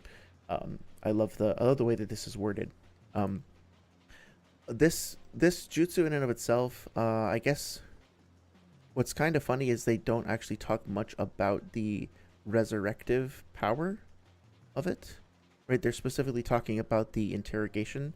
So it's a little weird that they don't mention the healing, quote unquote, component of it, but I guess that's okay. Used for interrogation, as shown when Pain uses it to grab a hold of a victim's tongue and forces them to answer a question. This is maybe I'm being overly nitpicky, but I don't think that these are their tongues. I know it maybe looks that way because they're goopy and pink, but I think that these are their souls, when Pain uses it or they're to grab a supposed to hold of be a like victim's part of their tongue body or something like and forces that. them to answer a question. If they answer the question dishonestly, the King of Hell will then proceed to rip out their soul. Yeah, because like you can kind of see if they answer it going into the King of Hell's mouth, right? Like he pulls the thing out and he grabs onto hang on 1 second. Okay, this is now a tongue stream. We're talking about tongues tonight. 1 sec. I think it's got to be in like 423, something like that. So the King of Hell grabs onto a character's neck, or sorry, the neuropath grabs onto the character's necks, and then starts pulling the thing out of their soul. Starts pulling the tongue out of their mouth is what I'm trying to say. But I don't think it's their tongue. I think it's weird because souls are usually represented by that sort of ghostly figure. And so I understand the confusion. I just want to see what actually happens on panel. Okay, so here's the King of Hell. Okay, so yeah, here's how it's represented. The King of Hell shows up. He says, Narcopath says, I see, then you should be put to judgment. And then he goes, ugh. And it looks like he's throwing something up. And then they both barf out whatever the hell this thing is. So tongues don't look like that. Unless there's some mythology behind this that I'm not familiar with, where this is like, I don't know, their tongues are getting swollen or something like that. I think this is either their intestines or their life force or something like that. And then the King of Hell is grabbing onto them. And you know what? I'm actually going to retract. I'm actually going to just say I don't know about this one, because if I think about this in terms of the mythology behind it, it kind of makes more sense if you're talking about like a fable or a myth, that since the King of Hell is judging their sins, and basically, or not their sins, but is basically like trying to evaluate whether or not what they're saying is true, then, you know, truth being conveyed verbally, like through the tongue, that would make sense. They do kind of look like tongues, and so maybe they are their tongues, but they're just engorged and they're swollen because they're being evaluated in that way. And that kind of makes sense. It kind of makes it more look like a fairy tale monster that's kind of coming and judging them, you know. So I think it made me raise an eyebrow for a second, but I actually don't really have a problem with it, unless I was just stupid and didn't, like, it says the soul of, like, I guess the only thing is that, like, it is kind of weird that they would be pulling out their soul, or if it's their tongue, that they would be pulling out the tongue and then letting go of the tongue and then separately ripping out the soul. Yeah, okay, so I guess that doesn't really make sense, right? Because if this is their tongue, here the King of Hell is using his hand and he's actually pulling that same thing out. The thing is now snapped away from the person's mouth, and it goes into his mouth, and he's chewing on it, and he's dead. So if it is his tongue, the soul is also in the tongue, which is possible. I mean, if you look at, like, Japanese yokai, there's stuff like that. There's weird stuff about, I say weird, it's maybe weird to a Western audience, but there's stuff about, like, the soul being kept in like a ball in the colon, and then there's that creature that, like, rips up and grabs onto it and, like, rips it out of your anus. Not to get too graphic or anything, but they reference that in the character of the Dung Eater in Elden Ring, right? There's all this mythology about, like, basically being able to reach into your guts and just yank out, like, part of your essence or life force or something like that. So it could be there's more nuance there. So I'm willing to just kind of let that one go for now. Catching up on comments. Let's see. Amateur says, sorry for the late response. It could be my headphones, although I did have them charging for hours before I played the stream, so that's why I'm not sure. Well, I'll tell you what, I will check on my headphones as well. I have a little Bluetooth headphone set, and I'll see if anything happens there. Could be that there's something wrong with the audio codec. It's always worth checking. Mr. Narrative says, honestly, Sakura kind of got shafted in the Pain Invasion arc. She got no fight. Yeah, she took out that one, we might have scrolled past it. She took out the one centipede, right? And then basically the only other thing she did was serve as a, like an alarm system to call in Naruto, so to speak. Just kind of cried, and then Naruto showed up. And then Hinata also, like, she was courageous. She was a badass. She was cool. But she didn't really get to do much. She just kind of showed up and then died, and then gave Naruto an emotional amp for that. So, yeah, I think you will find many people in agreement with the idea that the female supporting characters in Naruto don't really get maybe as much screen time as they could, and it's a shame because Kishimoto did a lot of great work to establish Sakura's growth early on, especially with the Sasori fight. I still think that's when she peaked as a character. And part of what was so exciting about that fight is seeing this kind of like whiny, boy crazy, pretty not very effective in combat, not very courageous little girl become this like master proficient, honestly like terror of the battlefield, being able to punch away the strongest weapon of Sunagakure, right? Like the Iron Sam was supposed to be their strongest weapon, and she just walks up and smacks it. Like, I'm exaggerating a little bit, but still, that is such a cold moment for her. And then she, like, I don't know, she doesn't really do all that much until the war, and it's a bit of a missed opportunity, I think. But you know, I've talked about this before. I don't want to keep harping on that point. Let's see. Kakuzu and Holiday says he have a Matarasu. Who has a Matarasu? Or you mean Itachi, or I'm sorry, I'm not sure what you're referring to with the Amaterasu. The whatchamacallit? Yeah, the King of Hell. So you can kind of see the flames over here in the manga. I think they're kind of depicted as very similar in the way that they're drawn to the Amaterasu flames. It's not quite the same because they're a little bit more thin, but the art style is very, very similar. And so I think Kishimoto also draws Maratabi with that sort of ethereal flame-like brushstroke. I don't know what the term for that particular style of like paint stroke is, but I think he does tend to give that an ethereal look that makes it different than maybe giving it a more occultish or magical look than regular fire. And I think there is a statement somewhere, I think in the third data book, that refers to Amaterasu as black hellfire. And so it might actually be in the second data book, come to think of it. I would check Naruto Diversity, but it's down. Yeah.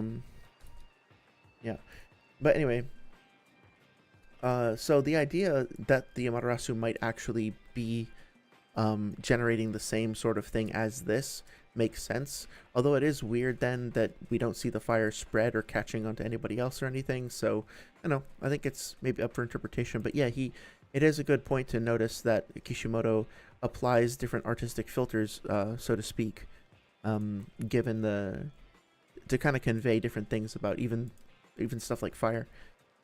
So yeah, for Sakura, yeah, she just punched the centipede summon and then it just got one shot, which is a cool feat, but it's also almost like a throwaway moment. It just happens and then it's done. Mr. Narrative says, bro, the opening teased Sakura, Ino, and Hinata fighting Conan. Oh yeah, that would have been so awesome. That was in the anime opening, right? Yeah, that would have been cool. And Conan also, I think, gets underutilized, which is part of why I want to make the video about her. The summoning, right. You think Kishimoto failed the female characters? Well, that honestly could be its own topic, like an entire video, because it's a tough question. The way that female characters are represented in the series sometimes feels really, really not cool, and is consistently uncool, and I am inclined to give a knee-jerk reaction saying yes because of that, but I don't think it would be fair to just say that categorically without giving a more careful look. I don't think he failed Tsunade, for example. I think Tsunade, despite, I guess you could argue that her like large breasts and cleavage are fan servicey, maybe, but despite that fact, she's always presented as like strong-willed, resourceful, and powerful, but also well-rounded. She has her flaws, she has her setbacks and all that. She has clear motivations, and they're relatable motivations, and she is just awesome and great and cool, and she remains that way consistently throughout the series.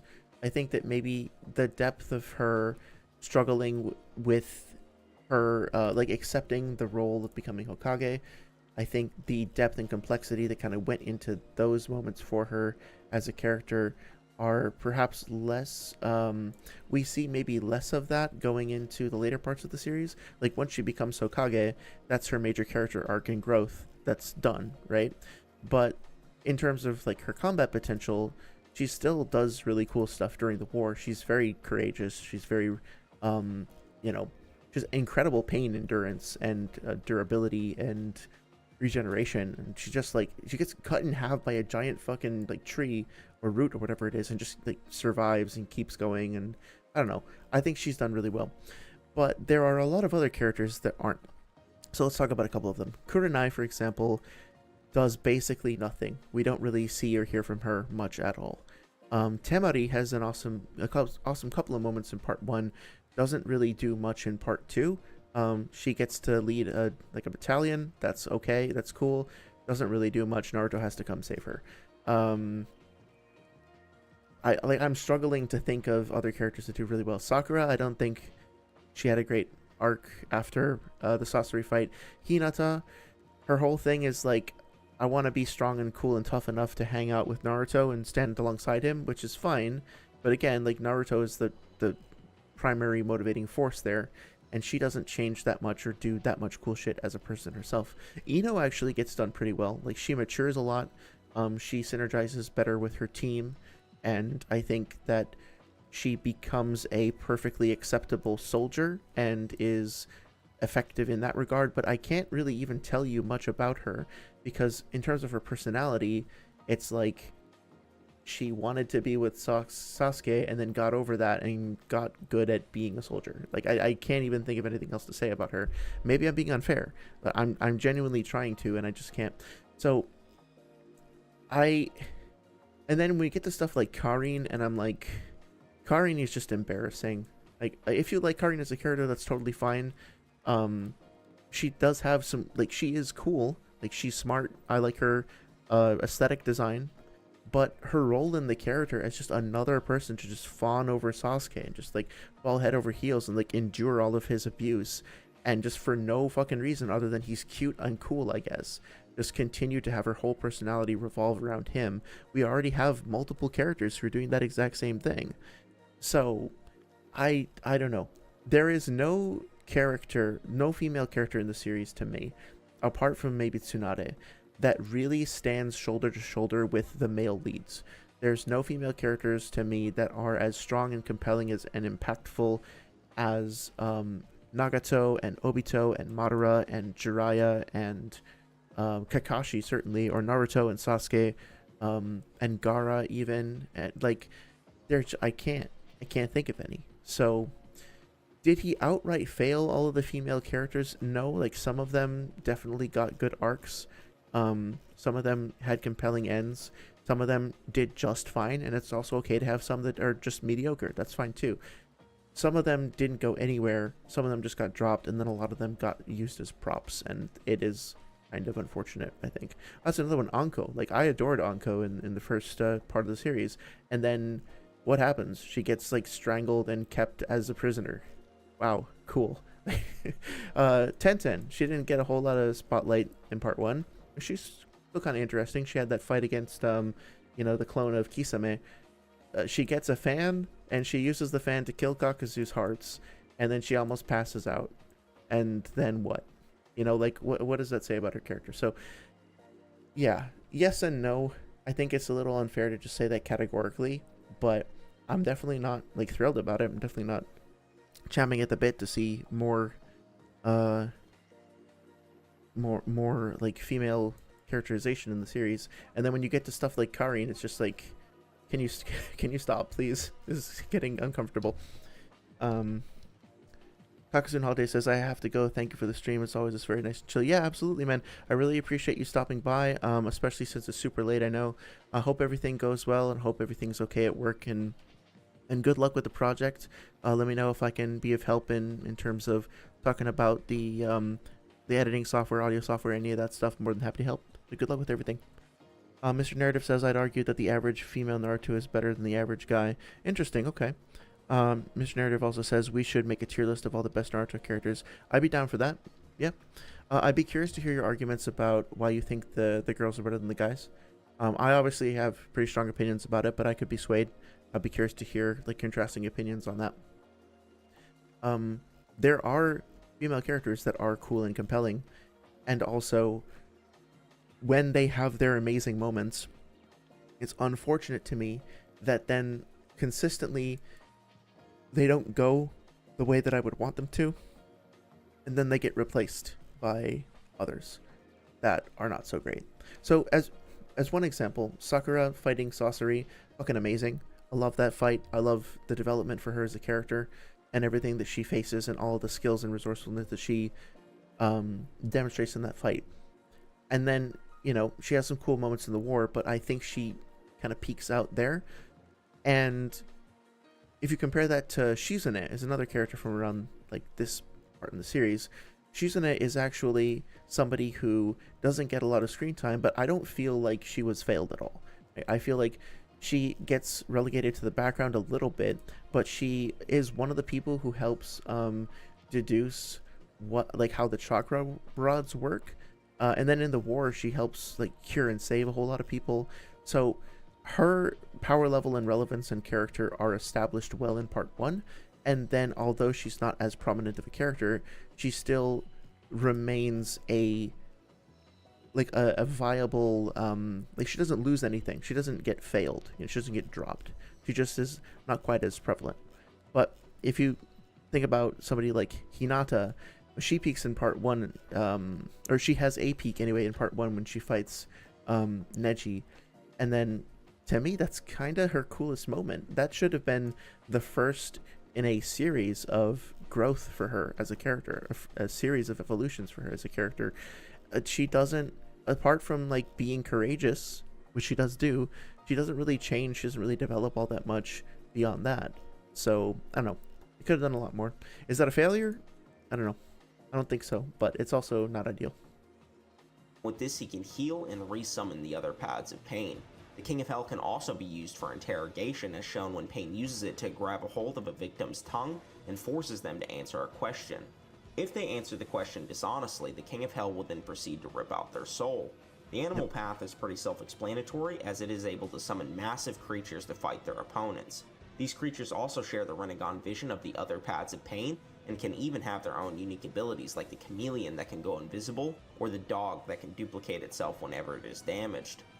Those are good points. I'm glad that they got brought up. I will say that we can probably dive deeper into those things, but that was kind of the focus of my first couple streams, was talking about the chameleon and the dog and stuff like that. Just suffice to say for the moment that it's not just that the chameleon can go invisible, it's that Pain can hide himself, or one of the paths can hide inside the chameleon, and the chameleon can then maintain that invisibility and keep that Pain out of harm's way. And that's particularly challenging because Ma, I believe, says that you need creature detection jutsu specifically to detect it. Now, if you take that literally, then that means that unless you specifically have a technique that lets you detect invisible creatures specifically, then you're not going to be able to find that thing. But you could be a little more generous with that interpretation and say, if you can just see invisible things, then you can find it. But still, you know, like, is Kakuzu going to be able to do that? Well, he would have to find a way around that invisibility, so it's important to really emphasize that. And the same thing with the dog. It's not that the dog can just split itself up, it's that it can't be killed. It cannot die. It tanks a massive fucking Rasen Shuriken from Naruto, and from KCM Naruto, and doesn't get unsummoned. So it's Nagato makes it very, very, very clear that the only way to defeat the dog is to see, this is just like right after the Rasen Shuriken. The only way to defeat the dog is to get rid of the animal path. So if the animal path hops in the chameleon runs away and turns invisible, and then the dog gets in the way. Now we have a huge problem, because you can't defeat the dog unless you can find the animal path, and if the animal path is invisible, then you're in trouble, right? So I'm not saying that that's an instant win con. Maybe you think Kakuzu has a way around that, but it's very important to not underestimate or understate the magnitude of the challenge that this presents. Mr. Narrative says, yeah, one of these days we could talk about it in the call. Yeah, I'd be happy to, for sure. He also can summon a big ass. What is one female character that you think was strong and compelling throughout the entire series? Bird and flying right on it. The Oh wait, Osteopath I has skipped the over that. abilities like the chameleon that can go invisible, or the dog that can duplicate itself whenever it is damaged. He also can summon a big-ass bird and flying right on it. That line. He can summon a big ass bird and flying right on it. The Osteopath has the ability to generate. It's also, don't forget though that the bird can also be used as like a battering ram. I think He also can summon a big-ass bird. Yeah, so it's not just that Pain is not even flying on the bird at this point. One of the like biggest threat potential aspects of the bird is that when it's summoned, it seems to come out at full speed. Like it's moving really fast. It's basically like a missile. I don't even know how good it is at actually flying through the air like a normal bird, because look at the way its wings are arrayed. It's like a fucking X-wing out of Star Wars, and it just comes hurtling directly at the opponent. So it's almost like a giant missile, that rather than a troop transport or something like that. Let me see if we can. Do we actually see it fly? I think we do actually see it fly at one point here. It's like hovering in midair, but still that counts. Probably the next one.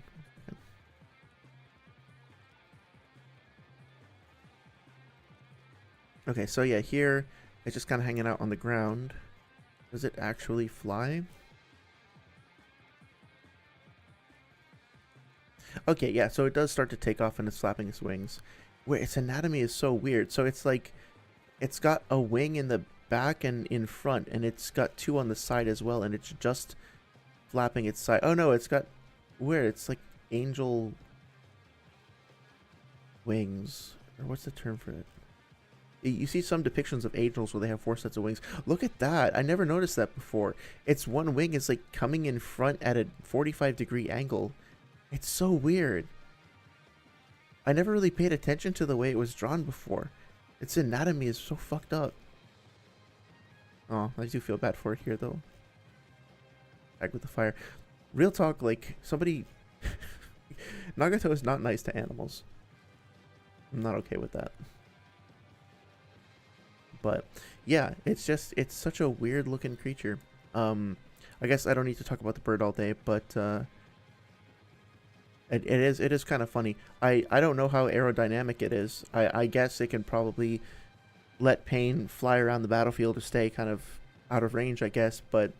To me, the way that it's used more consistently is in this missile mode. So Flying right on it. Yeah. Oh, 1 second. Mr. Narrative asks, the entire series, I would say Sakura. The fact that she comes from a normal civilian family, has no particular special genetics, and juxtaposing that with her growth was nice in retrospective. Yeah, I agree with that. I agree. I would have wanted her to see her do even more. See, the fact that, like, I really, really genuinely love the Sasori fight and love what she accomplishes during that fight.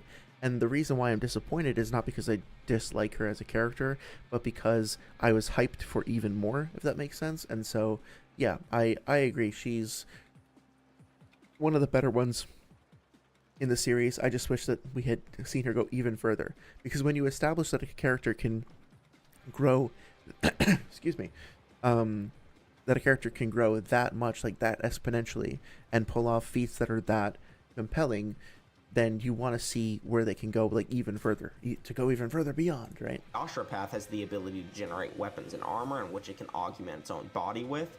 It was shown to have the capability to fire a long-range chakra blast and detach its body parts when necessary. It can even self-destruct when it is defeated, and can also fire long-range missiles. Okay, this is just confusing. It can even self-destruct when it is defeated, and can also fire long-range missiles. Okay, so I don't... 1 second. It can even destruct when...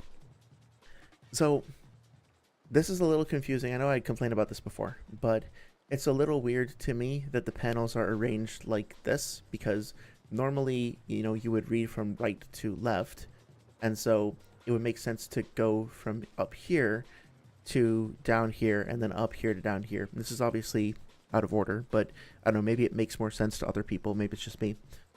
But if we're to interpret that the sequence of events here is the Asura Path opens up its skull and then fires off this energy blast and destroys this part of the village, he said that the Asura Path does this when it's defeated. It can self-destruct. So 1 second. be in 420. So let's just take a look at this. I believe it's here. It could be the previous chapter. Oh yeah, here's the thing I was talking about Shizune. I didn't recognize her at first because she looks quite different, but yeah, that's her. Yeah, let's see what happens. Okay, so Inoichi is going into the brain, checking it out. So here's the Asura path, and the Asura path does this. And is it defeated? I don't see it being defeated. I don't think it's even really started the fight, because this is before the actual assault on the village starts proper. Pain has just gotten started fighting Kakashi over here. This is when the attack actually starts. So we see the Asura path fire a bunch of missiles out of his arm. Boom, boom, boom, boom, boom. Blows up all these buildings. Pain is doing a couple things. Takes a soul out. Summons an animal. There's Killer Bee's deception thing over there. And then... here. So where did the Asura path get damaged and self-destruct when it died? I don't see that happening. Little confused there. I will say that there is a part later on where the Asura path does get damaged and does die. This is true. We're going to talk about that in more detail in just a second, but let's look at this real quick, right? Because it's relevant. So the Asura path gets stabbed in the gut, gets Shinra Tensei'd from behind, and then does this to Choji. It fires off a little missile at Choji. Right, this is when Kakashi dies. So here it's damage, takes a missile, fires it at Choji. And notice that it's not self-destructing here either, even though it is dead, right? Like, it dies right after this. But what happens when it dies? Its little head plate falls off, and it's done. So, at least to my understanding, this is not him self-destructing at all. This is just a chakra weapon that he has in his head. And he fires it off, and then he blows up this part of the village, and then he keeps on fighting. He goes and does other stuff. Then when he actually does have an opportunity to self-destruct over here, which you've never seen him do, he also doesn't do that. Ooh, this might just be a bit of a misunderstanding. Anyway, Mr. Narrative says that sorcery fight blew me away when I first saw it. It was like this is Sakura going toe-to-toe with an Akatsuki member. I remember playing the Storm 2 boss fight and I loved it. Yeah, it was so cool because, we know that she has this latent potential. We know that she's been described as like a chakra control genius and all that, but still, in our heads, we haven't actually really seen her fully explode on the battlefield yet. And so now we get to see the culmination of all of her training with Tsunade finally coming to fruition. It's just such a powerful moment for her. It's probably her first like real life or death fight as well, and she does so well. Amateur just says, I just realized both Shizune and Sakura tie out their hair in a ponytail when being analytical. Ah, that's a good point. Yeah, I wonder if Sakura picked that habit up from Shizune in between the time skip. It could very well be. Yeah, I like that idea a lot. They're saying that like she's picked up one of her mannerisms just from spending time with her. That's really cool. Really cool detail. Kishimoto does like to convey things through hair. Even if it's something as simple as just like in like the Uzumaki members having red hair, it's that being like a sign of their chakra or whatever, or their high stamina.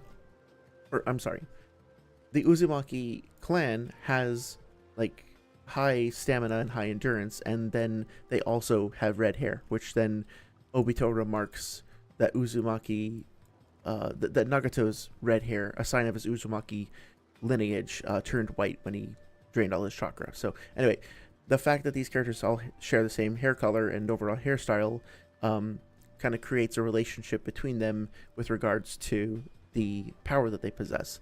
But then going back to part 1, we have multiple instances of characters like cutting off their hair, and I think both Ino and Sakura, cut their hair short. Sakura, I think the first time she does this was in the Forest of Death, and it's a moment for her of growth because she's sort of abandoning the youthful, I guess more naive looking long ponytail for a much more practical, like military look. So there's different ways that Kishimoto can convey emotions and character states and stuff like that through hair. I love the idea that now she's adopted like the hairstyle of her peer, and that also you can tell that she's thinking differently. She's in a different analytical mode based on her hairstyle. That's really cool. I never would have noticed that. She had a life or death. Yeah, you're absolutely right, Mr. Narrative. She did have a life or death fight in the Forest of Death, which is, I was talking about that in the meantime, but I didn't connect the two things. So thank you. I appreciate that you pointing that out. And that was a really cool moment for her too. So not to undersell her, right? Like well, I mean, like also the Zabuza fight was also a life or death thing. So I don't want to, not give her credit, but she was less on the front lines, or she was less of the protagonist isn't the right word, but hopefully you know what I mean. It wasn't like her mission specifically in the same way that it was when she was fighting Sorcery. It felt much more personal, and like she was a much more active and important proactive agent in the fight when she was fighting Sorcery. It is defeated and can also fire long-range missiles. Path is one of the most useful paths of pain, as it is able to absorb the chakra from opponents' ninjutsu, and in the hands of Madara, it was even capable of absorbing particle style. I will say it's not just ninjutsu, it's also just absorbing chakra, because I'm sure everybody remembers this, but the Path is the one that absorbs the Senjutsu chakra off of Naruto, and as we know from before, that when you have all your chakra drained out of you, you can die, and that's why Kakashi dies, right? Is in addition to his wounds, he's also using Kamui and draining from his chakra reserves when he doesn't have any left. So he overdraws and he dies as a result of that. So not to understate the Preda's ability, if he grabs onto somebody and just keeps draining all the chakra, he could potentially kill them just from doing that. The only reason that he doesn't, well, there's two reasons why this doesn't work on Naruto. The first is because Pain doesn't want to fully kill him, so he could be holding back a little bit here in terms of how much energy he's taking at any given time. But then also, when Naruto does the, when he re-enters Sage Mode, he transmits nature energy into the path, and then the Path can't control the nature energy, which is why he does the frog transformation here. But it's not a matter of like the Path couldn't keep on draining more energy. It's just that the type of energy was something that it couldn't process, basically. Mr. Narrative said, yeah, she saved both Naruto and Sasuke from the Sound Ninja. Really debunks the whole Sakura's useless thing. Yeah, I agree. That's a very good point. In the data book, that when Pain actually absorbs chakra, it's transferred into a bottomless swamp, meaning that Pain can potentially drain an infinite amount of chakra into a bottom. Okay, so again, as much as I want to gas up Pain because I like Pain a lot, I don't think this is I tend to chafe against like infinite scaling arguments, because especially in Naruto specifically, Kishimoto I think does a really good job of setting limits and caveats to things, such that there are very few things in the series that genuinely have infinite scaling. So I don't necessarily agree, just in principle, if I see something that says, this ability can kill any opponent, or this can block any attack or something like that, right? I'm very skeptical of that, because I want to actually see if that holds up in universe. I think usually there are exceptions and there are ways around even those like always wins or always blocks statements. So this statement here, though, this is from the third data book. It's important to read all the words, because sometimes if you don't read all the words and you leave some of the words out, it changes what is being said, and it changes how you understand the thing that you're reading. So let's just read this real quick. An endless whirlpool that sucks away every jutsu. This jutsu causes the body's chakra circulation to flow in reverse, sucking away the jutsu of the target. The absorbed chakra disperses inside the body, and the power is sucked away as if into a bottomless swamp. So just in case there was any confusion, the absorbed chakra disperses inside the body, and the power is sucked away as if into a bottomless swamp. So this is a simile, or a metaphor. This is comparing the effect to a bottomless swamp in principle, or in aesthetics, or whatever you want to call it. But it's not actually a swamp. Like I hope people understand that now. It's not it does it's not literally getting teleported to a swamp somewhere. It's getting sent into his own body and dispersed. And it's actually much more interesting when you think of the fact that he's essentially, I don't know, like reversing the polarity of the chakra as it's going into his body and then being able to harness it. Not to mention that this ability here, the Pretapath, is also called Gakido. Gakido is just the name of the path itself. And this is what Nagato does here. So Nagato in the Edo fight, he gets a lariat from B, and then he says Gakido, which is the other name for the Pretapath, and he steals the V2 chakra off of B, and then not only does it give him the chakra, it actually both restores his body's like previously emaciated state, and then also restores the chakra drain that he had on his body to the point where it restores his hair. So he was already stronger here than when he was just when he was alive and split up into the 6 paths of pain. And now he's absorbed beast chakra and restored himself to an even quote-unquote healthier chakra infused state. And that's all just with Gakido, right? So no, it's not going to a swamp. It's not getting teleported elsewhere. It's not getting eliminated. It's going inside the person who is using it. And I think, I forget exactly where the scan is, but I think also Madara, when he absorbs Naruto's first Rasen Shuriken, it's kind of implied that that is helping him fully awaken his Rinnegan or something like that, because when Naruto throws it at him, he says too much power, and then there's a big flash of light, and then in the next panel, we see that he's got his Rinnegan. So I always interpreted that as like he was just starting to be able to use his Rinnegan Jutsu again, and he could use the Pretapath, and he just absorbed the Rasen Shuriken, and that helped him access the Rinnegan. I could be wrong. It's a little unclear. But the point is, I think the intention here was to maybe try to make Pain sound cooler for being able to transmit the chakra into a swamp, because that is kind of a cool idea of there being like this repository somewhere where you can just store all the chakra. But I think it's not accurate, and I think it's perfectly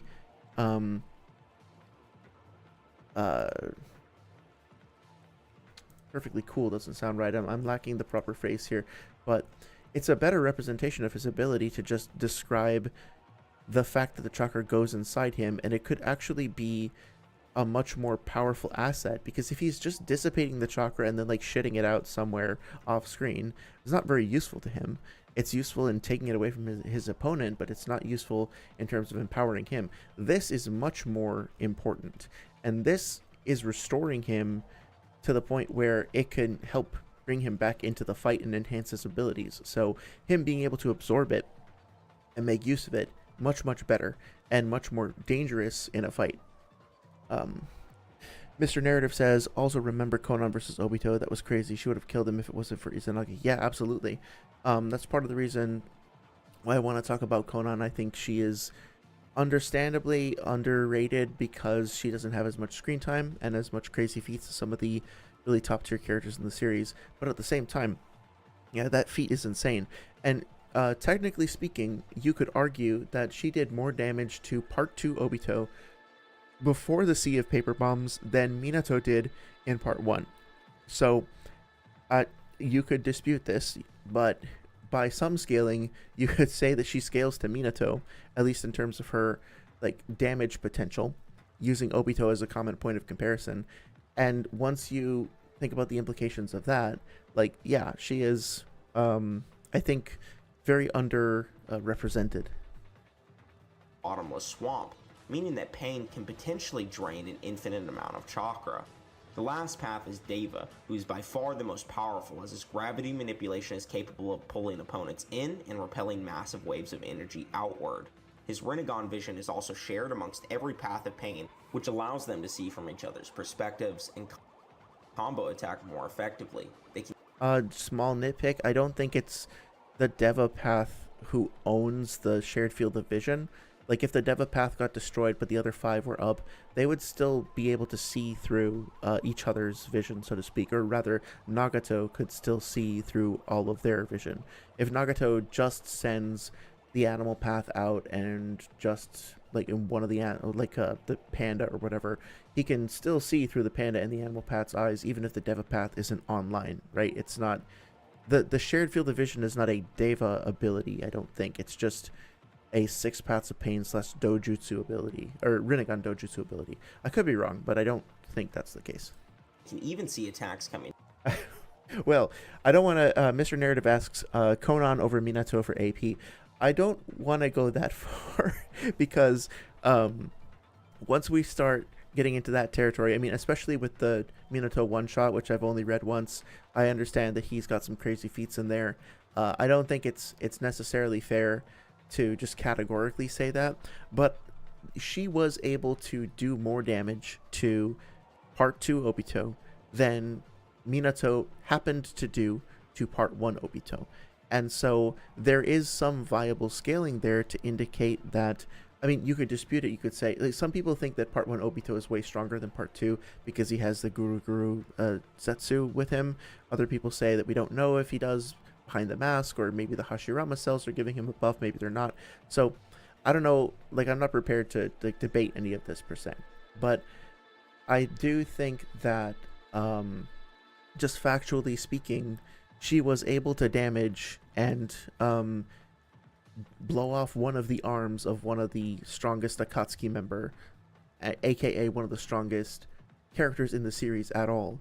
And Minato was also fighting that same person and happened to do less damage in their matchup. So it's not a one-to-one comparison, but yes, it's significant.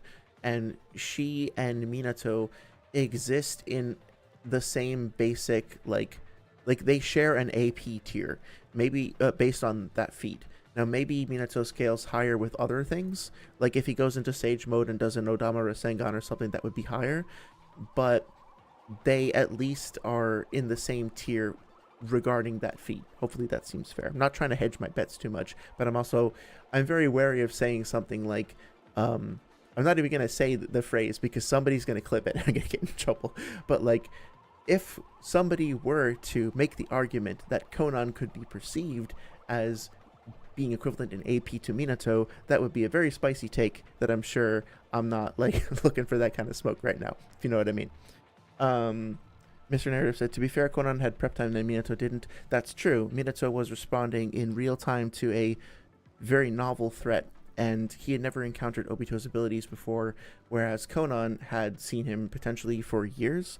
So yeah, she had a strong advantage. So I'm really just talking about the AP and the execution of the techniques, right? Minato, I think overall is still like a more impressive shinobi, but I don't think we should just ignore her accomplishments either, if that makes sense. So, and I also think that when people talk about the Conan fight, they usually just look at the fact that she, what is it? They're looking at the fact that she managed to use that giant sea of paper bombs, and that's the feat that they wind up talking about. But the damage that she did to Obito happened before that. She actually does more damage to him before the paper bomb sea than with that, because he uses Izanagi to negate it. Right, I just want to bring that up real quick. One sec.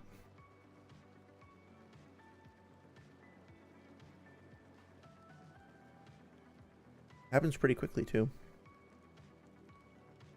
Yeah, I think I gotta be fair and acknowledge the prep time and the prior intel is a very, very important factor. So yeah, this is before the sea of paper bombs. Not only has she blown off his arm, but she's also blown apart his mask, and it looks like you know, he's got some burning and some cracks over there as well. His clothing is torn. So you know what? I'm actually going to revise what I said a little bit. I don't know if it's more damage than Minato did, because Minato did something pretty similar, right? Where he hit Obito on the shoulder, and then it kind of exploded, and then it his arm kind of like dribbled and fell off.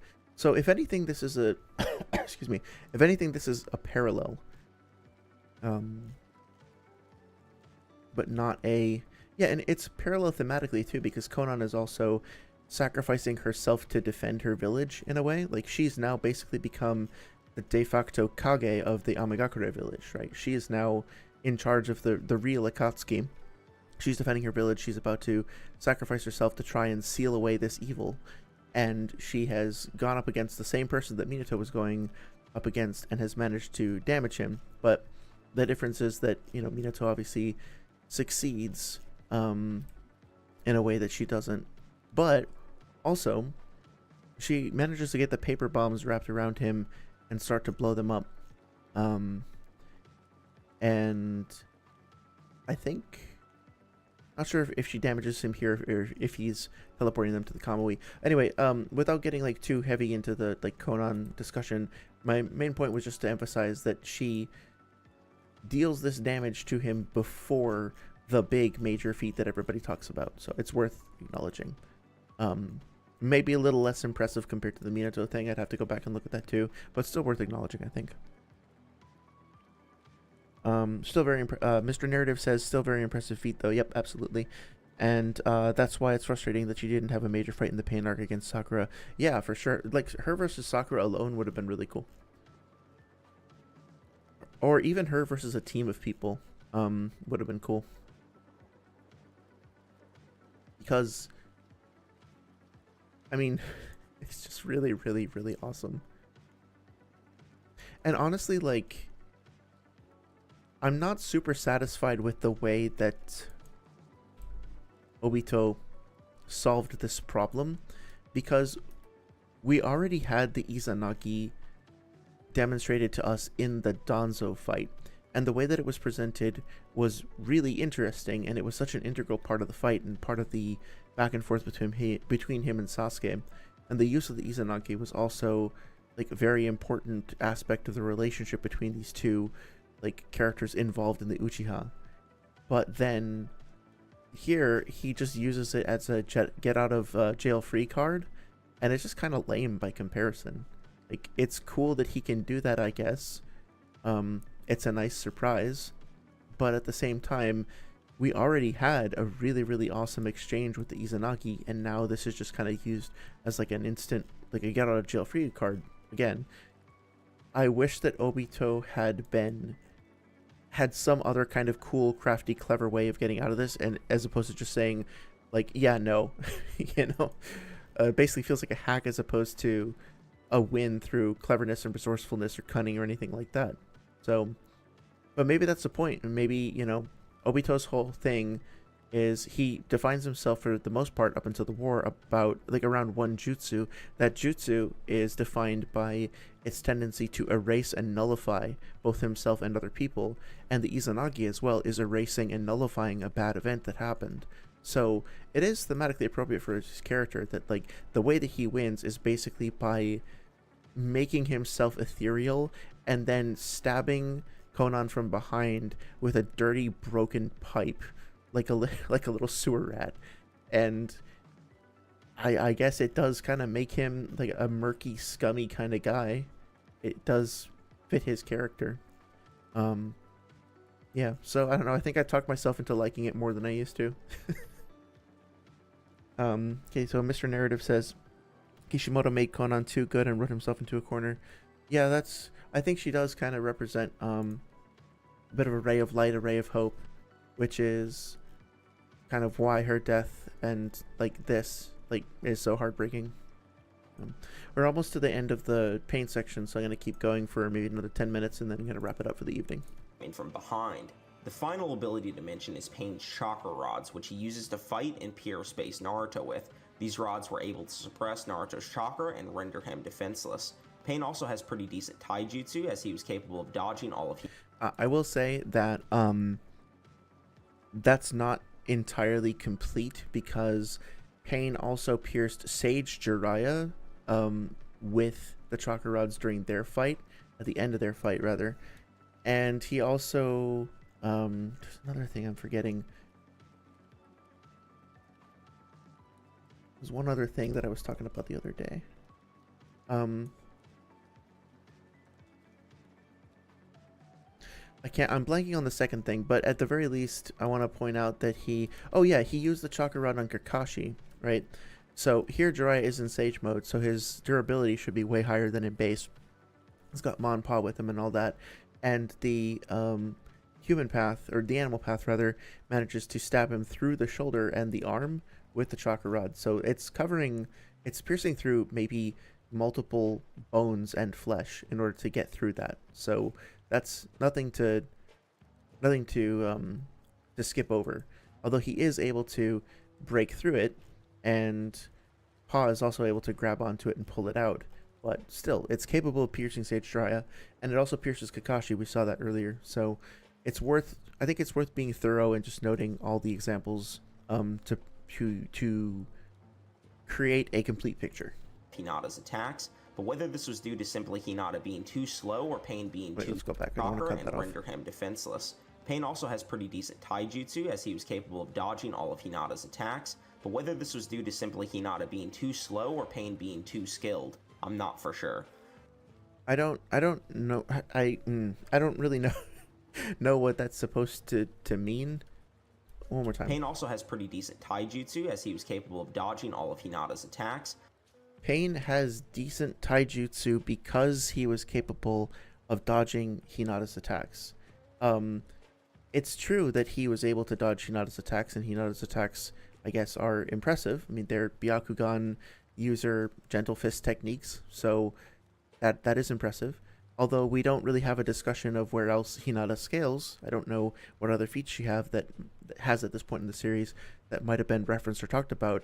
So it's a little difficult to see how impressive this is. Use the term impressive again, unless we're actually going to talk a little bit more about like why are Hinata's attacks this significant. Not saying they're not, but like I would want more detail on why this is relevant. And also like Pain fights Kakashi as well, so I don't know. I guess this was mentioned before, so you can probably just assume that Kakashi's included in this evaluation by default. But it's a little weird. It's also a little weird to hear him say that he doesn't know if it's because of skill or speed. Like, why can't it be both? Why wouldn't it be both? But whether this was due to simply Hinata being too slow or Pain being too skilled, I'm not for sure. Like in that clip, Pain is just dodging everything that she does, so he has the speed to be able to evade her, and or his combat skill is applicable because he's, I don't know, reading her movements or whatever. It can absolutely be a combination of both. I don't understand where the uncertainty is coming from. Maybe he's trying to identify a problem with using it as part of a precise scaling chain or something. If you can't quantify it, like if you're trying to say, okay, well, this has to either be skill or speed, we don't know which one it is, so we can't use either of them as part of a strict scaling chain, then like, okay, I get it, but I think it's entirely reasonable to just evaluate that whole fight as Pain, who isn't even trying here, right? This like, was due to simply he's not sweating or anything. He's literally just anticipating everything that she does and getting out of the way without taking a single hit. So it's fine to say that he just scales above her. Bring up in regards to Pain scaling might be his most major flaw. Pain's durability simply does not have good outings. Okay, I think actually, I think I'm going to stop this here for tonight because this is about to get into something that I do think is worth starting the next stream on. Because I'm going to talk about it for quite a bit, so I don't want to start it like this late into the stream. The quick preview is that I want to clear up some misconceptions about Konohamaru quote-unquote killing or knocking out the Naraka path. He did not. Konohamaru never really took down a path of pain. I want to clear up some misconceptions about the Bijudama that we're going to talk about over here. Where is it? Oh, whatever. Somewhere in this section. I thought I just saw it. But yeah, the Bijudama that Six Tails Naruto shoots. I want to talk a little bit. Yeah, here we go. I want to talk a little bit about this panel over here where we see the various forms of Naruto doing like Rasengan barrages and all that, because there's a lot of misunderstandings here about Pain's durability that I think it's going to be necessary to clear up, excuse me. before we get into the latter parts of the debate. So, with that being said, it's going on over 3 hours now, so I'm going to take my leave for the evening. I want to thank everybody for stopping by. I had a blast talking to y'all. I'm sorry about if there were audio issues. I know, Amateur, that you ran into some of those, and I'll try to double check stuff on my end to make sure that things are working as expected. I appreciate the feedback and the conversation, everybody. It was really great to hear your thoughts, and yeah, please let me know in the comments if you have anything else you'd like me to follow up on or prepare to talk about next time. Otherwise, I think the next stream is going to be on Wednesday or Thursday night because I'm going away next weekend. And then after that, it'll be back to regular Sunday streams. I'll probably post a poll to see if people care whether it's like what day of the week it is. But yeah, I'll do one more stream before I leave for a little bit, and then I'll be back the following weekend, and be eager to jump back into it with y'all. Thanks again. I hope everybody has a great night. Oh yeah, I will add you on Discord as well. Thank you.